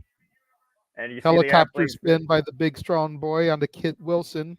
This is what they missed, not giving NXT UK a chance. That's fair, but they were on my NXT more recently than they were on UK. So and he's still going right now. He is still going. Tyler Bate is not slowing down. Oh, man. Shades of Cesaro with his swing there. Tag now to Butch, and Butch looking for something big out of the corner. Oof, double team offense. I mean what I said and said what I mean, Mansfield. Clothesline, German suplex combination, covered by Pete Dunne and broken up by Elton Prince. You want to produce and direct, you can pay me to be on the air, Mansfield. Oh, God. Nasty backhand there by Tyler Bate. Once again, Butch and Tyler Bate up on the apron, opposite corners here. Bate plus eats a thrust kick. And Elton Prince right now looking to take advantage behind the ref's back, pushes Pete Dunne off the ropes. Meanwhile, roll up by Kip Wilson has the tight stance. No. A near fall. Kip Wilson almost stole it there. Butch once again, though, back to their hands. Pete Dunne saying, make a wish. Blind tap at Tyler Bate. God, snap the digits. And watch out, bop and bang. Good night. What's this? Whoa. Double Tyler driver. Tyler Bate with the win. And one can only assume, Noah, with these two being successful here on the blue brand on Friday Night SmackDown, that Tyler Bate may now be a full-fledged member of the blue brand. I'll say yes, boy, to that, because if you ask me, that's one hell of a tag team to deal with. Let's take a replay here, down the stretch. Bob and bang! Knocked Elton Prince back to that yellow brick road. Meanwhile, double underhook. The Evolution, the Tyler driver, 97, and Tyler Bate with the win tonight alongside British Strong Style running mate Pete Dunne. Tyler Bate and Pete Dunne getting the win tonight at New Year's Revolution on SmackDown. And Butch back to some winning ways here. You know, he's been in a huge slump on the blue brand here for a while. Well, you ask Pete Dunne, he still just shrugs it off. Meanwhile, as we look back at the retrospective of AJ Styles and Randy Orton, let's look back at 2023 at the rise of the megastar, with everybody saying L.A. Knight. Yeah. As we saw, JJ, L.A. Knight literally broke through in the people's eyes throughout all of 2023. He became the people's choice, the people's voice. He became Fox Sports champion. Exactly. Fox Sports 2023 voted 2023 Breakout Star of the Year. Crown Jewel was his biggest moment and biggest crowning opportunity as he main evented that night against the tribal chief Roman Reigns. It was a blunt force trauma that looked like we were going to usher in a new champion, but Jimmy Uso saved Roman Reigns once again. And LA Knight was not going to keep that, was not going to take that standing down. Now he's got a huge opportunity to once again go after that crown. But this time he has to overcome the guy whose spot he took and a guy who literally would do anything it takes to get to that spot. All three men are here with the same motivation, the same opportunity on the line, the same mission. But will it go to Randy Orton, AJ Styles, or LA Knight? That is to be determined. Still to come in our triple threat main event. And it is up next, folks. One of these three men has a date with destiny at the head of the table against the tribal chief Roman Reigns, as the winner will earn an undisputed Universal Championship match at the Royal Rumble. It is AJ Styles, Randy Orton, and LA Knight coming up next on SmackDown New Year's Revolution. And we're on full commercial. Once again. It occurred to me when you were giving the plug for Friday that Wednesday I ended up going out, as you guys know, and went to the club we always go to, the restaurant and Borders in LA.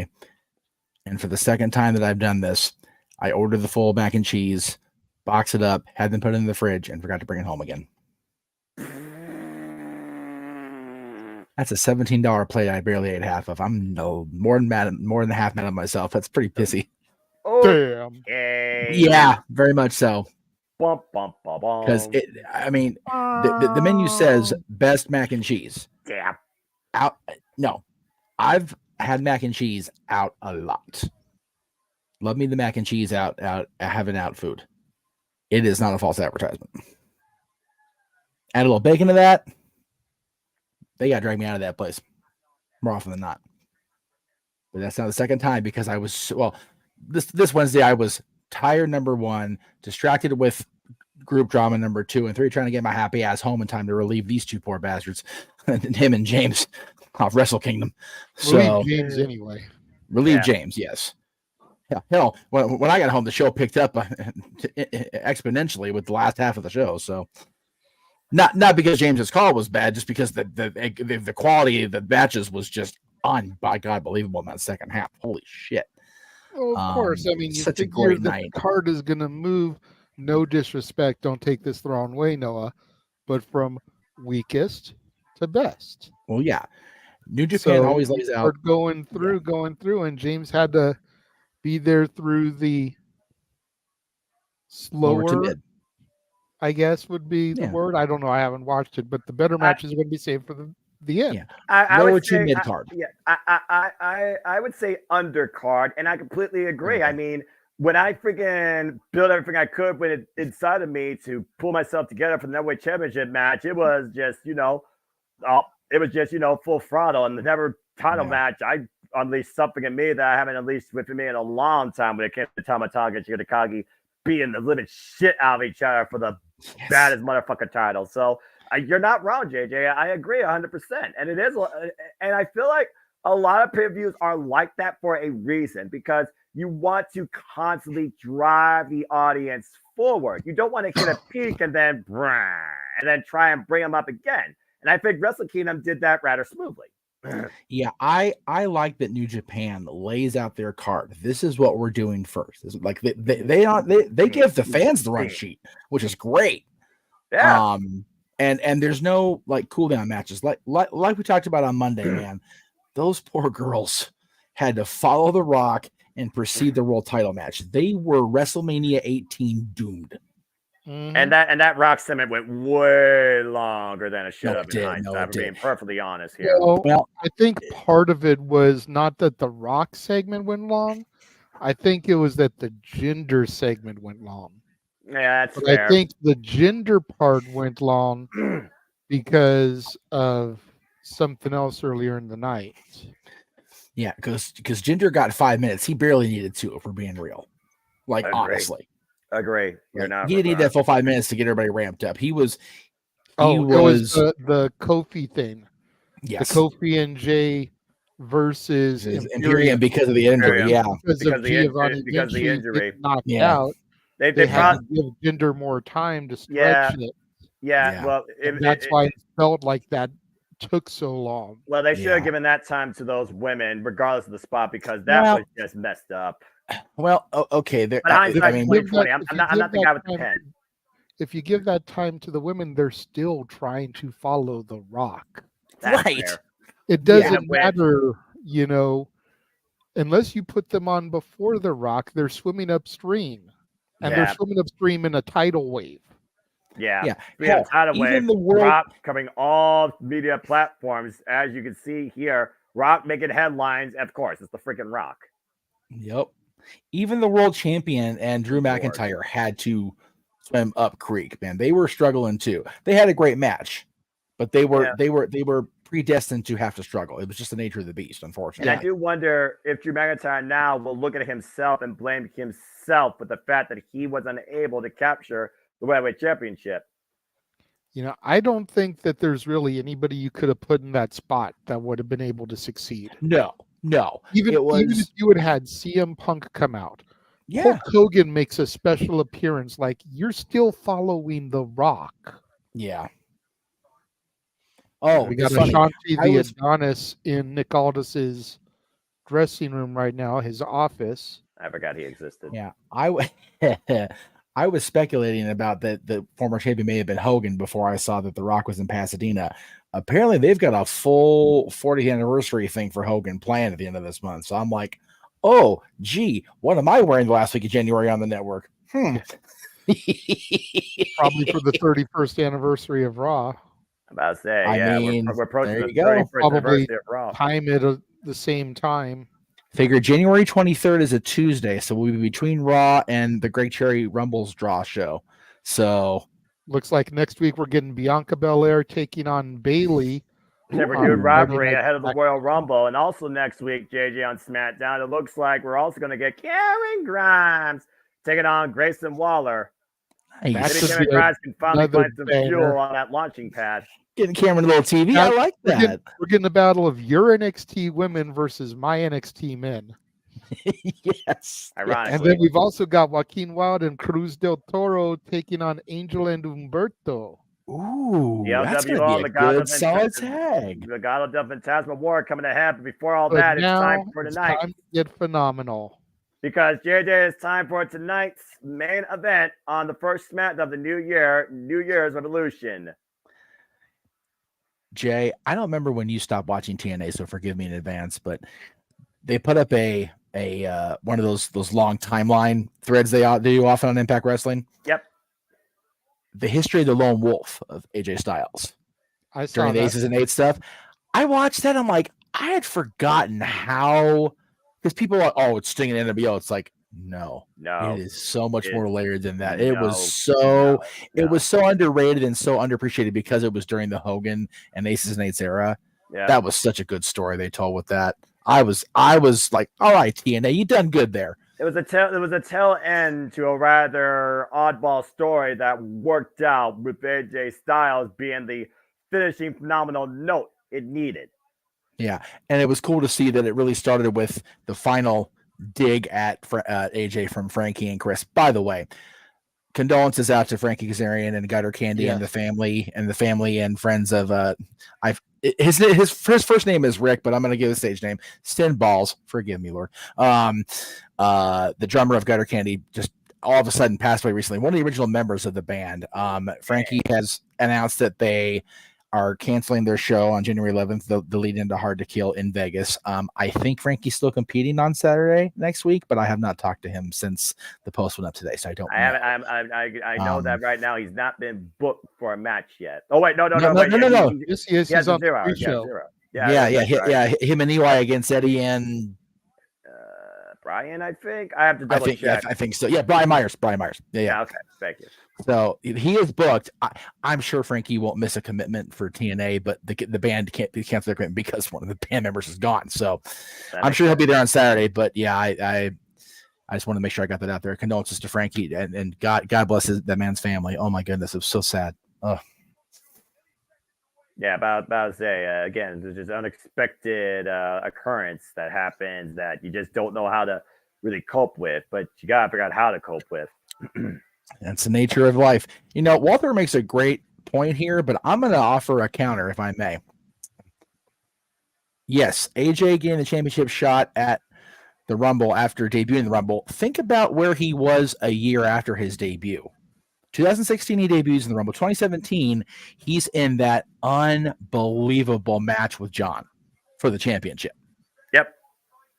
That's a hell of a first year, if you ask me. Absolutely.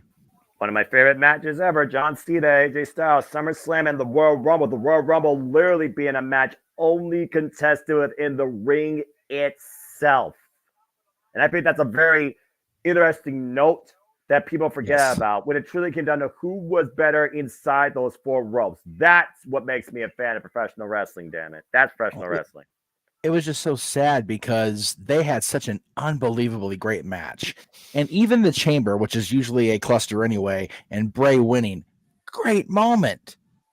The WrestleMania blow off with this stupid LED match. It was, And of course, man, all members of Castlevania Studios can look forward to my reaction of that and more as we give you a journey to 40 on our way to WrestleMania 40. So become a member today and be a part of that journey as we buckle up on the road to WrestleMania that, of course, starts this year at the Royal Rumble. And for all of you, you can start all the way at WrestleMania 1 through 42. As, of course, we will cover every WrestleMania, members only exclusive, the road, the journey to 40, as we cover every WrestleMania that has been shown. It all starts Friday, February 23, with the Garden, WrestleMania 1, as part of our retro Watch Along Events library, exclusively to members of Cast Aging Studios. Jeff had to do math. Jeff didn't have fun. Yeah. Count back from 40, double nights on. I like math, and also, it's crazy to think about how much content there is when you figure about we're going into WrestleMania 40 this year, from the city of brotherly love and a city rich in history in its own right. Philly. But again, though, to my point I made during Wrestle Kingdom, everything other than the AW pay-per-views under 45 a month. Yeah, everything. Well, everything's on the line tonight for a chance to Tribal Chief, Randy Orton, AJ Styles, LA Knight, Triple Threat, Number Contenders match. Next, our main event, moments away on Friday Night SmackDown.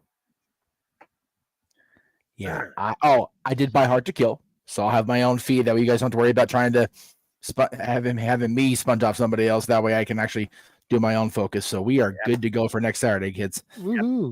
That means I can watch off of Noah's feed. There you go. See? Got you. Yeah, because Fight TV allows you to do that. But the other services that are being exclusive, trying to be smart now and be like, you can only watch on one device. Yeah.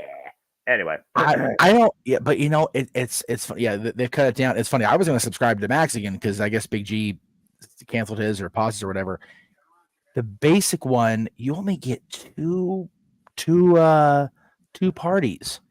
And if you want 4, you got to pay a little more. But if you want to have 4 and be able to have like no interruptions, it's like paying for an AW review a month. I'm like, I like the Max content and all, but unless they put the AW pay-per-views on that platform, I'm good. I will go out. JJ's hearing this, so it will be documented. I'll go out and buy the Gotham DVDs before I pay that much a month for freaking Max. Like, I'm sorry. That's crazy. The end needs to justify the means, and sometimes the service just doesn't do that. So the good part is, I guess Paramount either lost the rights to hold the Star Trek movies. We saw the TV series on Paramount Plus, but not the movies. It's like DVD collection, my friend. I got all of them. I'm good to go. Same. Yeah, I've got all of them, and I've got the digital copies. Exactly. That's a bit overkill, but if nothing else, you preserve it in the library, I guess. But again, you have the hard copies; they just come digital copies. That way, if you have, like I had, and I'm so mad now. I'm gonna have to try to get the Halloween movies on digital copy, the whole of them, because I had that flood happen. I lost like half of that series because of that stupid flood, and my Freddy movies, and my Jason movies, and my Chucky movies. Yeah, more often than not these days, Noah, when you buy a movie in the store, and I know you're not a movie guy, so this is like, man, to you, but more often than not, when you buy a hard copy in the stores, which is freaking like a wild goose chase as it is to find physical copies in stores, you usually get the DVD, Blu-ray, and a digital copy, or the Blu-ray and a digital copy. Huh. So you get both. You at least get the two, yes, at the same time. And so you go, and there's an app called Voodoo where you enter the digital code. Okay. And then you have that forever. Okay. I actually am not a Trekkie. I was going to say, I am a Star Wars guy. I am a proprietor of the Force. Yeah, I am the Trekkie. I've been watching Star Trek since I was a toddler, like a tot running around. I became a Star Wars fan with these special edition releases, which again, depend on how big a fan of them is. It's either the greatest thing in the world or they're no, Mr. Lucas. And George was like, dude, this is what I wanted to do. Y'all chill. That's accurate, Walter. Talking about movies with Noah is like talking about sports around Aaron. Yes. I will say the main choice of hero weaponry, I agree with this. Because the lightsabers are badass, especially the ones you can build in the parks. I love the lightsabers. Continued. The match is underway. Yes. We've got LA Knight chopping AJ Styles. Randy Orton out taking control. They didn't waste no time here. The bell must have run during the commercial break, or somebody went on the attack. Of course, we saw the Return of AJ Styles ushered in with a knockout shot to LA Knight. Again, AJ Styles was taken out and missed out on the opportunity to challenge the Tribal Chief when LA Knight was able to take that spot, tag alongside John Cena at Fastlane, and go on to face Reigns and Crown Jewel. And there you see the SmackDown GM at ringside watching on this match, Nick Aldis, making sure that this is a clean contest despite the fast triple threat. I would say there's no disqualification. Got Charles Robinson as the referee, and to your point, Nick Aldis at ringside. Because could it be to make sure that this is a clean contest, or is it to make sure that Roman Reigns and his bloodline doesn't try to interfere and dictate the winner? Well, you did see that sit down with Nick Aldis and Roman Reigns. They Styles up over the outside, reminding Roman Reigns, "You may be the champion, but I'm in charge here." And Roman Reigns just kind of shrugged that off. Nick Aldis is not afraid to display the power of authority that he has, even at the ire of the Tribal Chief, Roman Reigns. But then again, the last time he welcomed a superstar, basically, and exercised his authority, he got RKO'd for his trouble and charged that superstar a fine, and that superstar only gave him a $100 check. So, I mean, he even said that's for next time even. LA Knight right now just dribbling Randy Orton off the announce table, and AJ Styles right now being dribbled off the announce table as LA Knight taking control here in this match. And the crowd chants, "Yeah." Good grief. Not surprised. Oh, Randy Orton hooks another back drop into the table, and the table does not break. Never take your eye off the prize and never think you are in a safe spot, especially around the Viper tonight. Now, Randy Orton taking it to Styles up onto the announce table as well. And again, the table, no give. I don't think Randy's done yet with that table, JJ. Definitely not. Randy Orton hoisting LA Knight up. Back drop again. LA Knight, AJ Styles, and the World of Hurt as the Viper takes control here in a triple threat main event. Number one contendership match determined who faces Roman Reigns for the WWE Undisputed Universal Championship at the Royal Rumble. AJ Styles hoisted up again. AJ Styles gets out the back door though. AJ hoisting up Randy Orton. Oh, and Randy Clown, they announced him on that plywood piece particularly. All three men have been driven spine first for the announce table as Nick Aldis watches on, seeing what all three men are willing to do and willing to go through. Oh, for a chance to challenge Roman Reigns for the title. The opportunity of a lifetime awaits at the start of the road to WrestleMania. It is Styles, of course, a two-time WWE champion, has not held that title since 2018, when his last run was for 371 days. Just over a year. Yeah, I know, right? AJ Styles out there, and man. Looking for that phenomenal forearm, but Randy Orton had it scouted there. Yeah, great scouting. And of course, everyone remembers the last time AJ Styles and Randy Orton had a key one-on-one. It was WrestleMania 35, where the phenomenal one got the better of the Viper that night. Randy Orton fans in attendance still won't remember that. They're still stuck at the train station. Yeah, right. They're still friggin' stuck on their waiting their ticket. Uh-oh. Randy Orton has AJ set up for that elevated DDT signature Randy Orton here. Oh, boy. Drops him with it. Made him think about it for a long time. All you can do is think until he drops you face first. Randy Orton, a 14-time champion. Last time he and AJ were in the ring together, he beat AJ Styles on Raw in 2021. Those two had fallout at the Royal Rumble, though, in 2022. Randy's feeling it. And Randy might be hearing voices in his head. He might be going to that place. The Viper is coiled, ready to strike. And LA Knight pulls the Viper to the outside and drives Randy Orton into the steel ring steps. Grabbed the Viper by the tail, so to speak, as he grabbed the legs there and pulled him out of the ring. LA Knight right now just trying to get wits about him here. LA Knight with a pinnacle moment. Oh, and just Styles flies in, though. Wipes LA Knight, though. Styles, Knight, Orton, all wiped on the outside. Who can capitalize here? Main event contest. Championship hangs in the balance on SmackDown. And we're back on commercial, Jeff. Yeah, Walter, to your question here, you know what? Again, it was going to be hard to top Wrestle Kingdom coming off of a huge kickoff pay-per-view like that.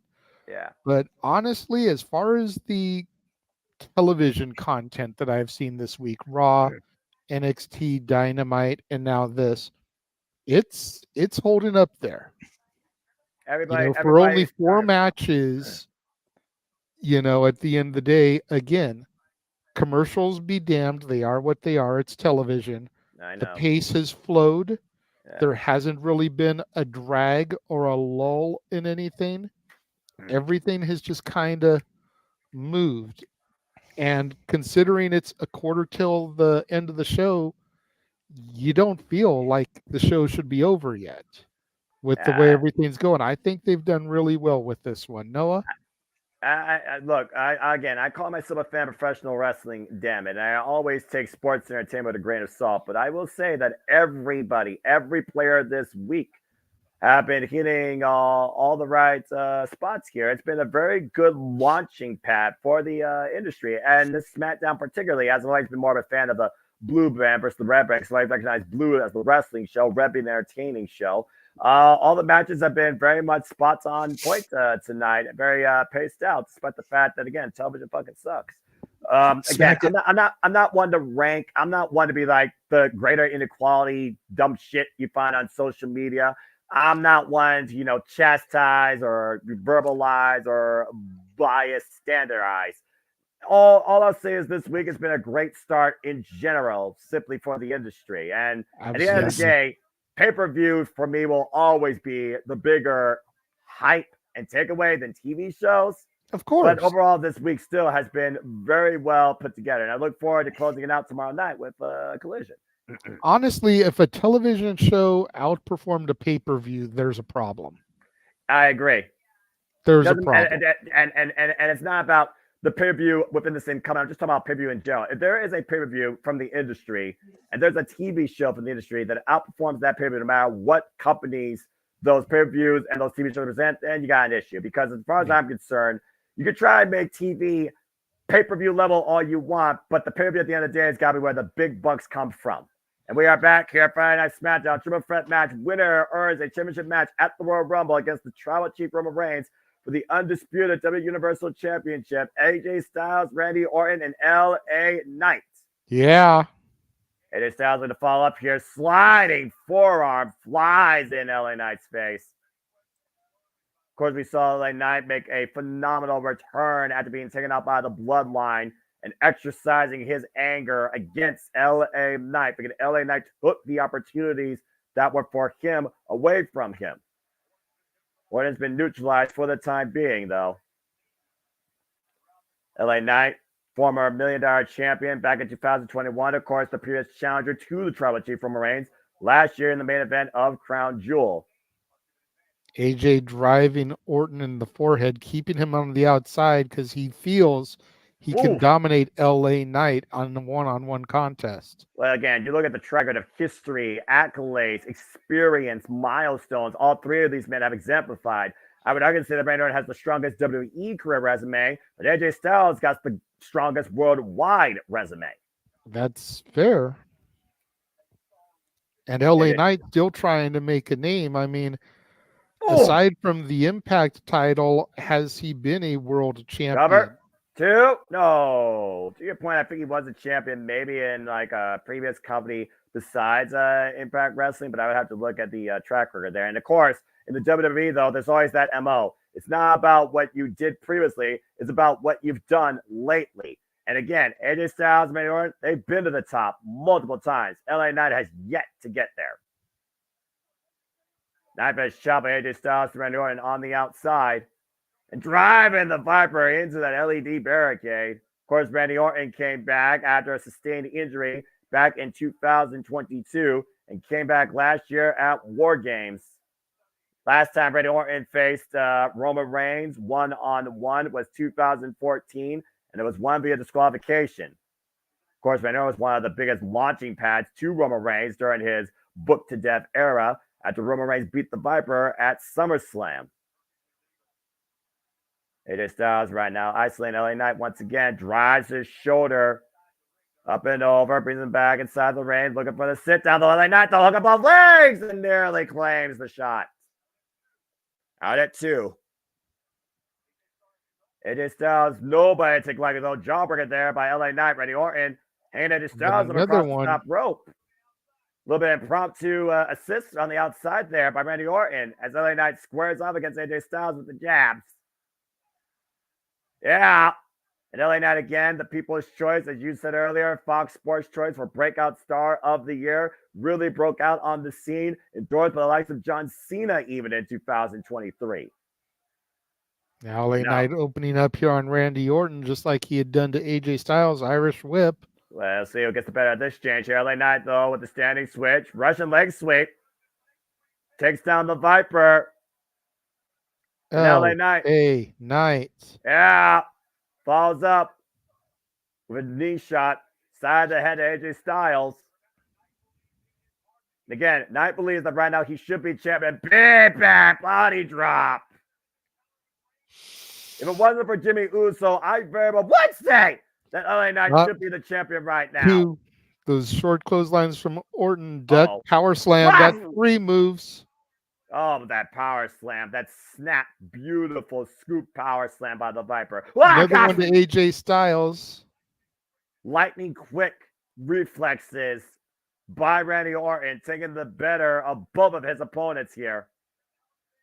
Orton slithering into position, stalking his prey. And I think he says sights on LA Knight. Okay, LA Knight cover. BFT, the cover, the 2, and AJ prevents the 3, grabbing Charles Robinson's arm.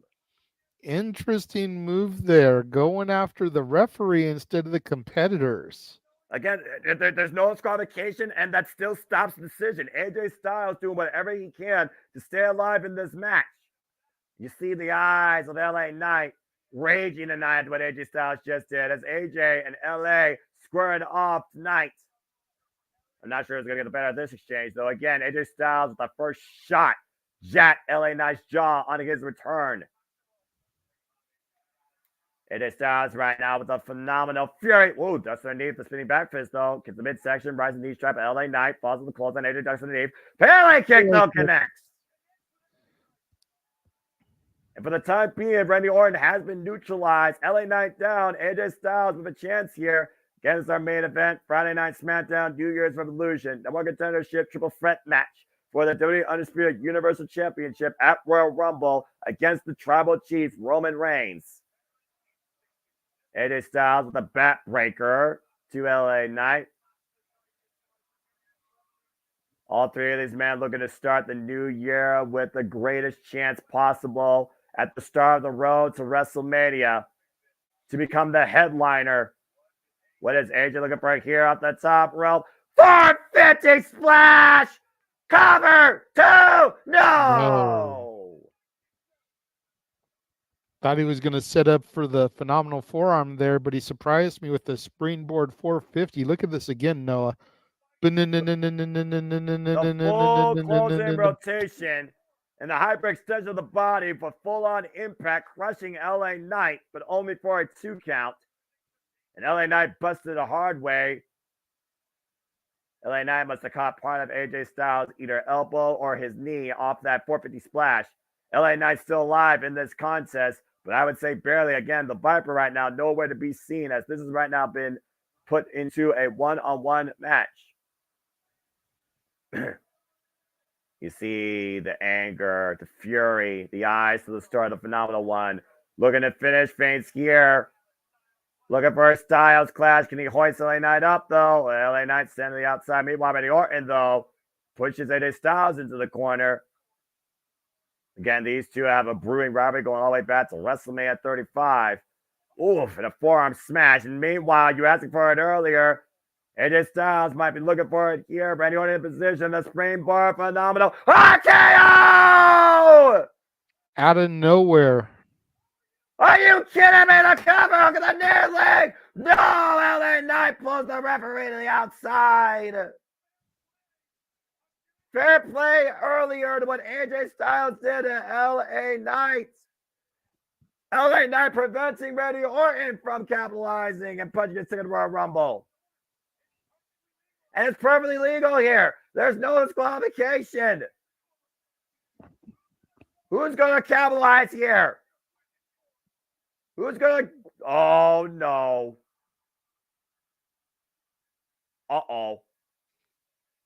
Ladies and gentlemen, the head of the table is making his presence felt for the inaugural SmackDown of 2024. Acknowledge your tribal chief as the bloodline makes their way to the ring. We do not need these party crashers here tonight. Oh boy. So let's call it Jimmy Uso, Roman Reigns, Wiseman, Paul Heyman. The bloodline has arrived tonight on Friday Night SmackDown. So And they do what they want when they want. Takes So down let's LA go. Knight. Oh boy. Well, here we go. I knew that this was going to happen at some point. Of course, Roman Reigns can't let a freaking challenger be defined fair and square. This is just nothing but an absolute mugging. As all three of these men have AJ Styles. All three of these men have literally been bowing as if their lives depend on it for this opportunity. Noah, I think this is going to lead to a fatal four-way. Yeah, I think you're right. So it's called though with the steel ring steps in hand. Oh, this could be devastating. Ah, they are in right into first. Orton's head. Jimmy right now tripping turning the apart table. ringside.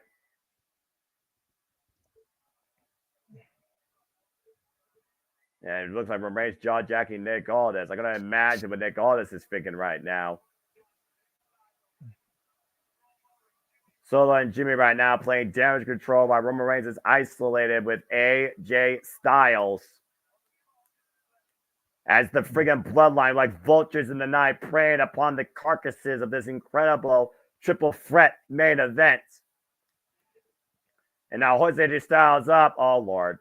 Rock God power bomb. Huge power bomb. Nick Aldis now. You can see him taking everything on, intently watching. Roman throws AJ out of the ring. Well, it's not like Roman Reigns can do anything on his own. Let's be honest here. For the better part of the last year and a half, I don't give a damn why I'm pissed off. It's the Bloodline who's been champions, not him. LA Knight back in the ring, staggering to his feet.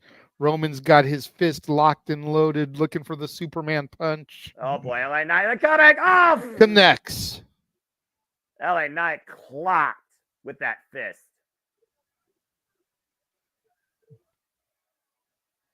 And Roman Reigns right now picking up speed. Bam! Through LA Knight. Good grief. Can we get some security out here? Nick Aldis, reestablish some control in your own damn show. AJ Styles has been decimated. LA Knight taken out with a Superman punch and a spear. And now Jimmy Uso throwing Randy Orton back into the ring, feeding him to the tribal chief for dinner at the head of the table.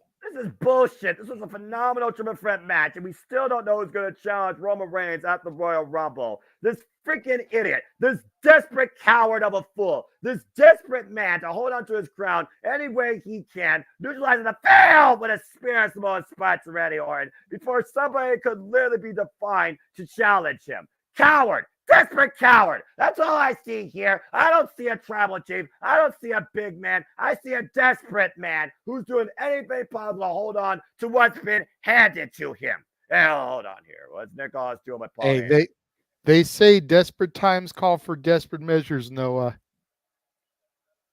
Uh-oh.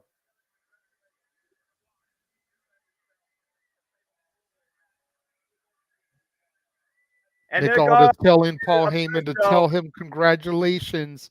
He's just earned himself a fatal four-way match against all three of these gentlemen at the Royal Rumble. As New Year's Revolution concludes, Roman Reigns finds himself in a fatal four-way very soon at the Royal Rumble. For the Renegade Wrestling JJ Williams, I'm the Seminole Foster. Thank you for tuning into our coverage of Friday Night SmackDown. Thank you very much for the $5 super chat, Walter. Ding, ding, ding. Winner, winner, chicken dinner. Hey. They should do a fatal four-way elimination style, not just first person to the fall. That way, with the Rumble, everyone has to be eliminated. I completely agree about that because it'll be easy for Roman Reigns and his fucking bloodline to get involved and try and neutralize everybody. So, yeah, I completely agree. The fucking bloodline, my goodness. I know, right? Such foul language out of our Noah. Ain't got to get hot about it. People know where I stand when it comes to the bloodline of Roman Reigns. I've stand by my freaking platform since the end of WrestleMania 39, and I still feel I'm right in my stance. Anyway. Well, I know where we stand as far as the U.S. Heavyweight Championship match at the Royal Rumble because as of .com, it is official. There you go. Logan Paul and Kevin Owens, United States Championship. You know what else is official? What? I'll tell you what's official, JJ. I'll tell you both. Just come back. I'll tell you both at the same time. What? Our next watch along. Ah, yes. Hard to Kill.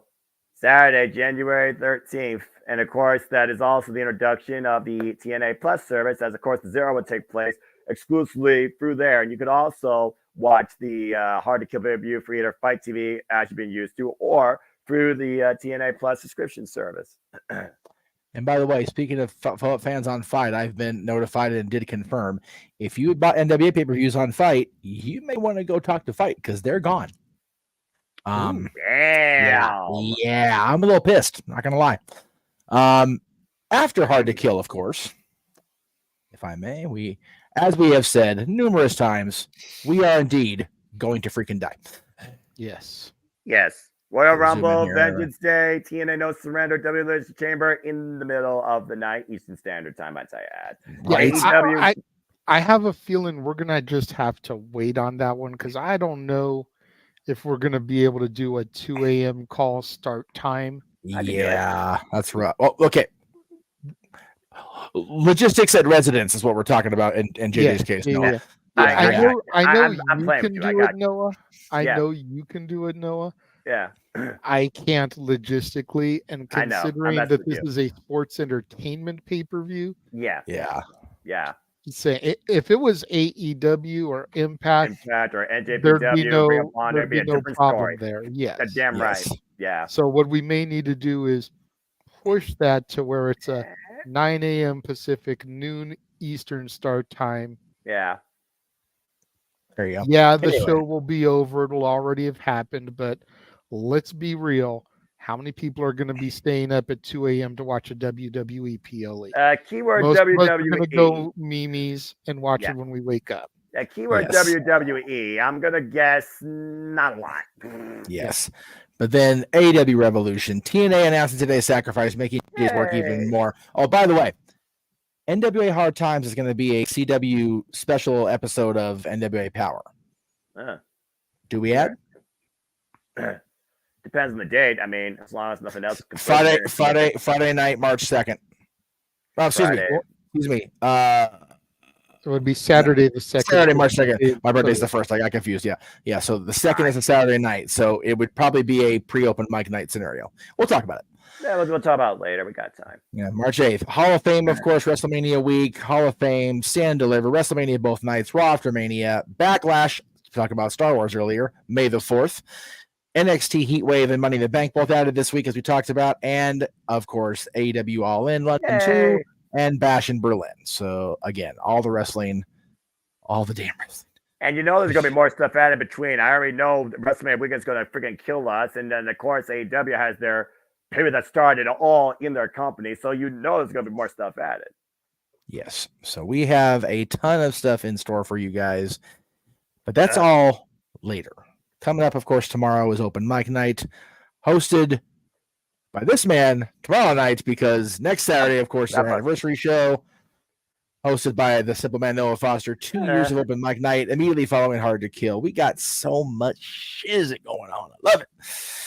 Absolutely. Good times, kids. Good times. It's going to be a good show tomorrow. Got a lot of interesting stuff to discuss. Yes, and of course, we'll be singing the praises of our birthday girl here in Casa de Cubo, and we'll be doing the things tomorrow. But we want to again wish everybody at home a very happy New Year. If you've been watching with us all week, we appreciate that especially. Yeah. We all got to smell what The Rock was cooking this week. We got to see NXT take us all the way straight to evil, and we got to see SmackDown do their thing as they do on Friday nights. And of course, we had the magnificence that was Roll the Kingdom. So thank you for all of that this week.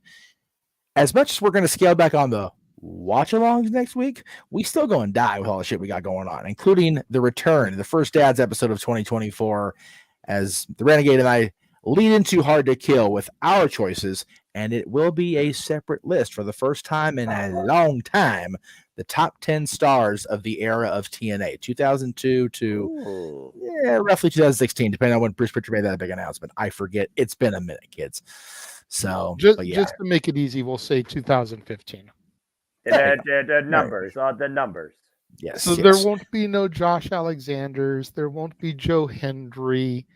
There won't be Steve Macklin or any of these guys. It's going to be your AJ Styleses, your Abysses, your AMWs, Triple X, Frankie Kazarian, Motor City Machine Guns, Kurt Angle, Christian Cage, Samoa Joe,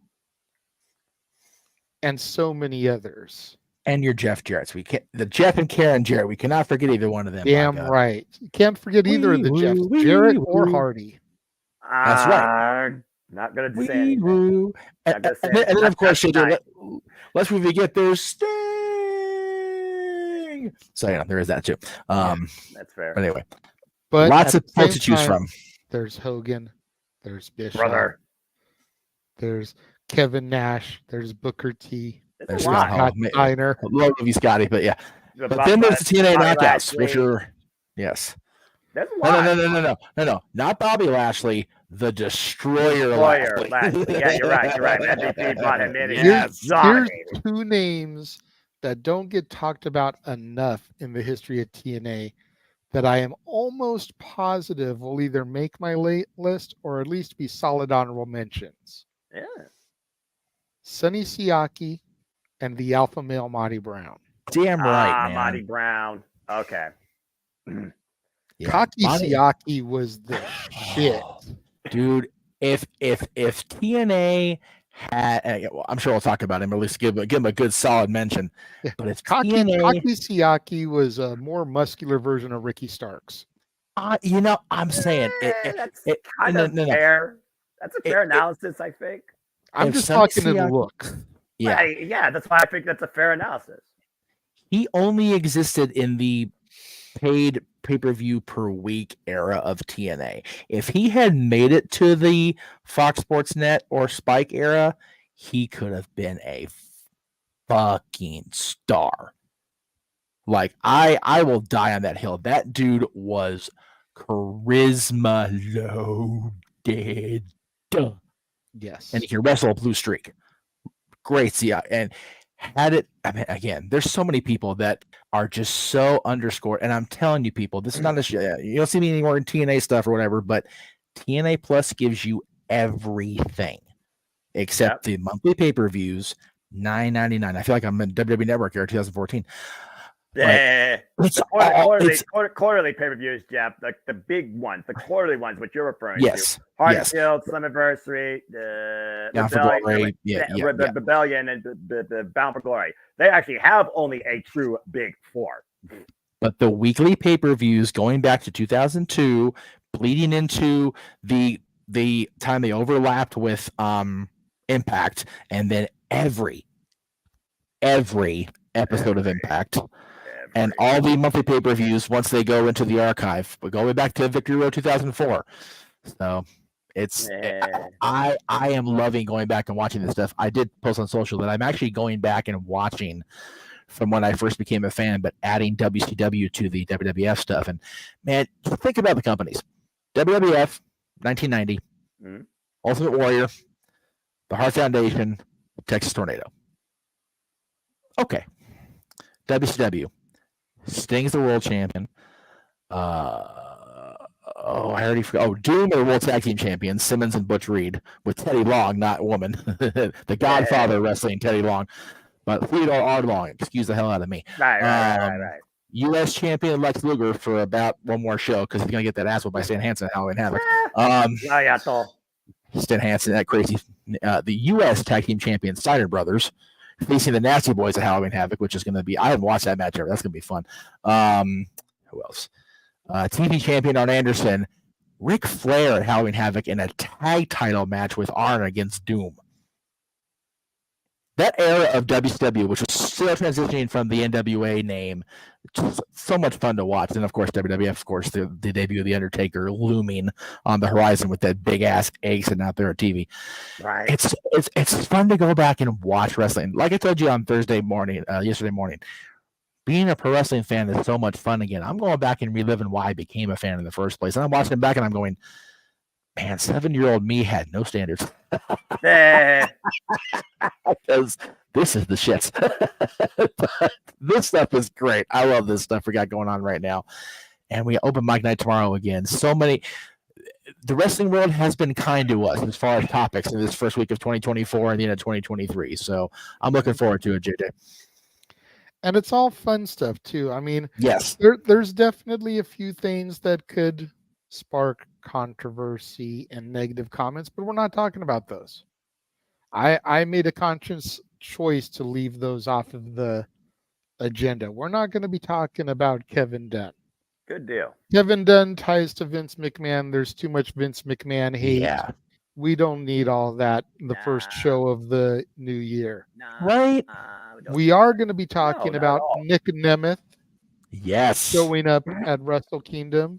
That was crazy. We're going to be talking about Deonna Purrazzo, the virtuosa Long May She Reign, making her AEW Dynamite debut. Is that right? We're going to be talking about the return of the most electrifying man in all of entertainment. I smell it. The Rock. I smell it. I feel it. I feel it. We're going to talk about the reveal of the Devil and the debut of the Undisputed Kingdom. I need to watch that Dynamite. I keep forgetting to watch that. It was a heck of a show. We're going to be talking about the American Nightmare making the wrestling club's dreams come true. Right. If you don't know what I'm talking about, go on Twitter. I will send you the URL to the guy's name, Noah. But this guy who runs a wrestling club called The Wrestling Club basically started a fundraiser selling popcorn to get some of his kids to WrestleMania 40. And Cody was like, I could buy a bunch of popcorn, or I could just tell you your tickets and hotels are taken care of. See you at WrestleMania. Oh. So he basically bought tickets and hotel rooms for some of these kids. That's nice. And then the video of the guy showing the tweet to his kids and their response. All of that goes back to when I first took over and I started that segment of Not All Heroes Wear Capes. Yeah, yep. I remember that. This one wears a Sgt. Pepper type of coat, but still. I mean, still. Heroes come in many different styles. So. Jeff, I don't understand why you always praise the Rhodes family so much. Shit like that. Yeah. Okay. That's selfless right there. That's what that is. So and Emmanuel, to your comment, this is like the level of the Divas of Compton. Right. You know, granted, that wasn't a contest. That wasn't Bianca going out and, you know, there was other things involved in that. But this is just Cody being selfless and making a bunch of young wrestling fans' dreams come true. Going to WrestleMania in Philly at that beautiful, Lord forgive me, Cowboy fans, that beautiful stadium the Eagles play in. Oh, it's going to be awesome for those kids. To your comment, Emmanuel, El Renegado will actually return 2 weeks from tomorrow. Yes. Tomorrow is a post-party thing. No mascot. No. Next Saturday is our 2-year anniversary. We're going to be dressed as to the nines this weekend again. Of course, nobody can touch this man. But you notice he's not even wearing a tie tonight. This is casual Noah. He has no tie on. Yeah, between fever and sweating and being extremely tired, I made sure I was a little bit more composed. He's got a fever, yes. And the only relief is less tie. El Renegado de la Lucha Libre is January 20th. It'll be the week before the Rumble because I've already lost that bet with Greg thanks to Deonna Purrazzo. Yes. Shortly after our Price is Right game night, when we do open mic night, we will have El Renegado de la Lucha Libre, we promise. Yes, the Renegade himself will still be around for Price is Right, but once that ends, El Renegado will take the airwaves. See, Matthew, Ole. good to hear. Good to hear. The show was fun. I talked at him, I should say, during Meet Music yesterday, and I was mentioning how even having to go to Bakersfield, NXT was still fun when we went back in 2018 or whatever it was. So Okay, I have to ask you because I watched Meech's Musings yesterday while I was on the phone with Cece and she was driving home. And then I legit went back and rewatched it.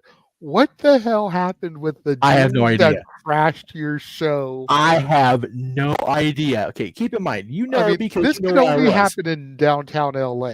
No, for real. So for context of having people I haven't watched yet, I got off the blue line.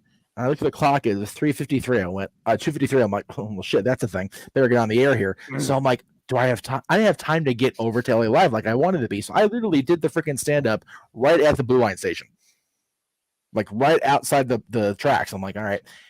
I was not even a couple minutes in, and this dude just came wandering up, saw that I was podcasting, and I went, and he just started talking at me. This man took control against my will. I was afraid for my life. Yeah, he straight up commandeered the show. At first, I thought he was one of those guys you see on like Hollywood Boulevard that like tries to sell you their CDs. He did. At first, okay. He mentioned that he was a athlete in his home area of Michigan. He was talking about the championship game coming up. I'm like, please don't go here. Please don't go here. I ain't about to get argued with this man on a Thursday night. Stupid Michigan, go Washington, go Huskies. But then he just started going, and it's just like, oh, okay, this is happening. So I just kind of went.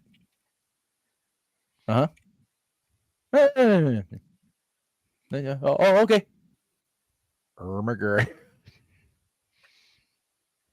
Only in America, folks. Only in America. In California. Yeah.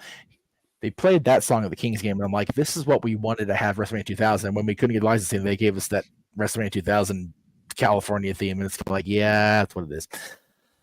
But yes, it was a fun show yesterday. I enjoyed it, the brief as it was, and I have learned that even if you plan ahead in LA transit and traffic, shit happens. Yes. But at the show at NXT tonight for Matthew, Lola Vice, Nikita, Chase U, Trick, Rich Holland, the Don of NXT, Metaphor, Von Wagner, Burr Davenport. That's a pretty stacked little house show they got going there. I'm here for it. Yep. Did Jeff have his Tony Khan moment? No, I actually didn't partake in the cocaine yesterday, and my hair is not existent, so I can't curl it. Anyway. But I digress. Matt, good to see you, brother. Thank you for the like button push, as we always get from you. We are closing out the show tonight. Dinner, I'm sure, is either downstairs or on its way here. So I'm going to do my partying thing. But thank you both again. Noah, you are our hero. Super chats for this week will be donated to Noah getting Theraflu. Just golly, poor guy. Vapor rub. Right. Oh, I finally saw a commercial for those Vicks Vapo, like the super ones I've been having. I need to get more because like I'm dying here. Gets us all bad at least one time. For real, man. I'm not nearly as bad as yesterday, but thank you guys. And yeah, I'm going straight to bed. Yeah. Much like a lot of people improving their lives. Noah's not where he wants to be, but thank goodness he's not where he used to be. Because this poor dude was sick as a dog, and he still did Wrestle Kingdom like nobody else can. It'll take more than some damn fucking flu / COVID symptom nonsense to stop me from calling my premier wrestling show every year. Damn it. Yes, but we will have him tomorrow night as part of our panel, hosted by the not yet Renegado, JJ Williams. He will be the Renegade tomorrow night. I am the Meech. He is a simple man. We'll see you guys tomorrow for Open Mic Night. Thank you all for watching us tonight during SmackDown Live. This has been a presentation, God help us all, of the Jeff Meacham Network, Multiverse of Media. Have a wonderful rest of your Friday night. The Jeff Meacham Network's Multiverse of Media.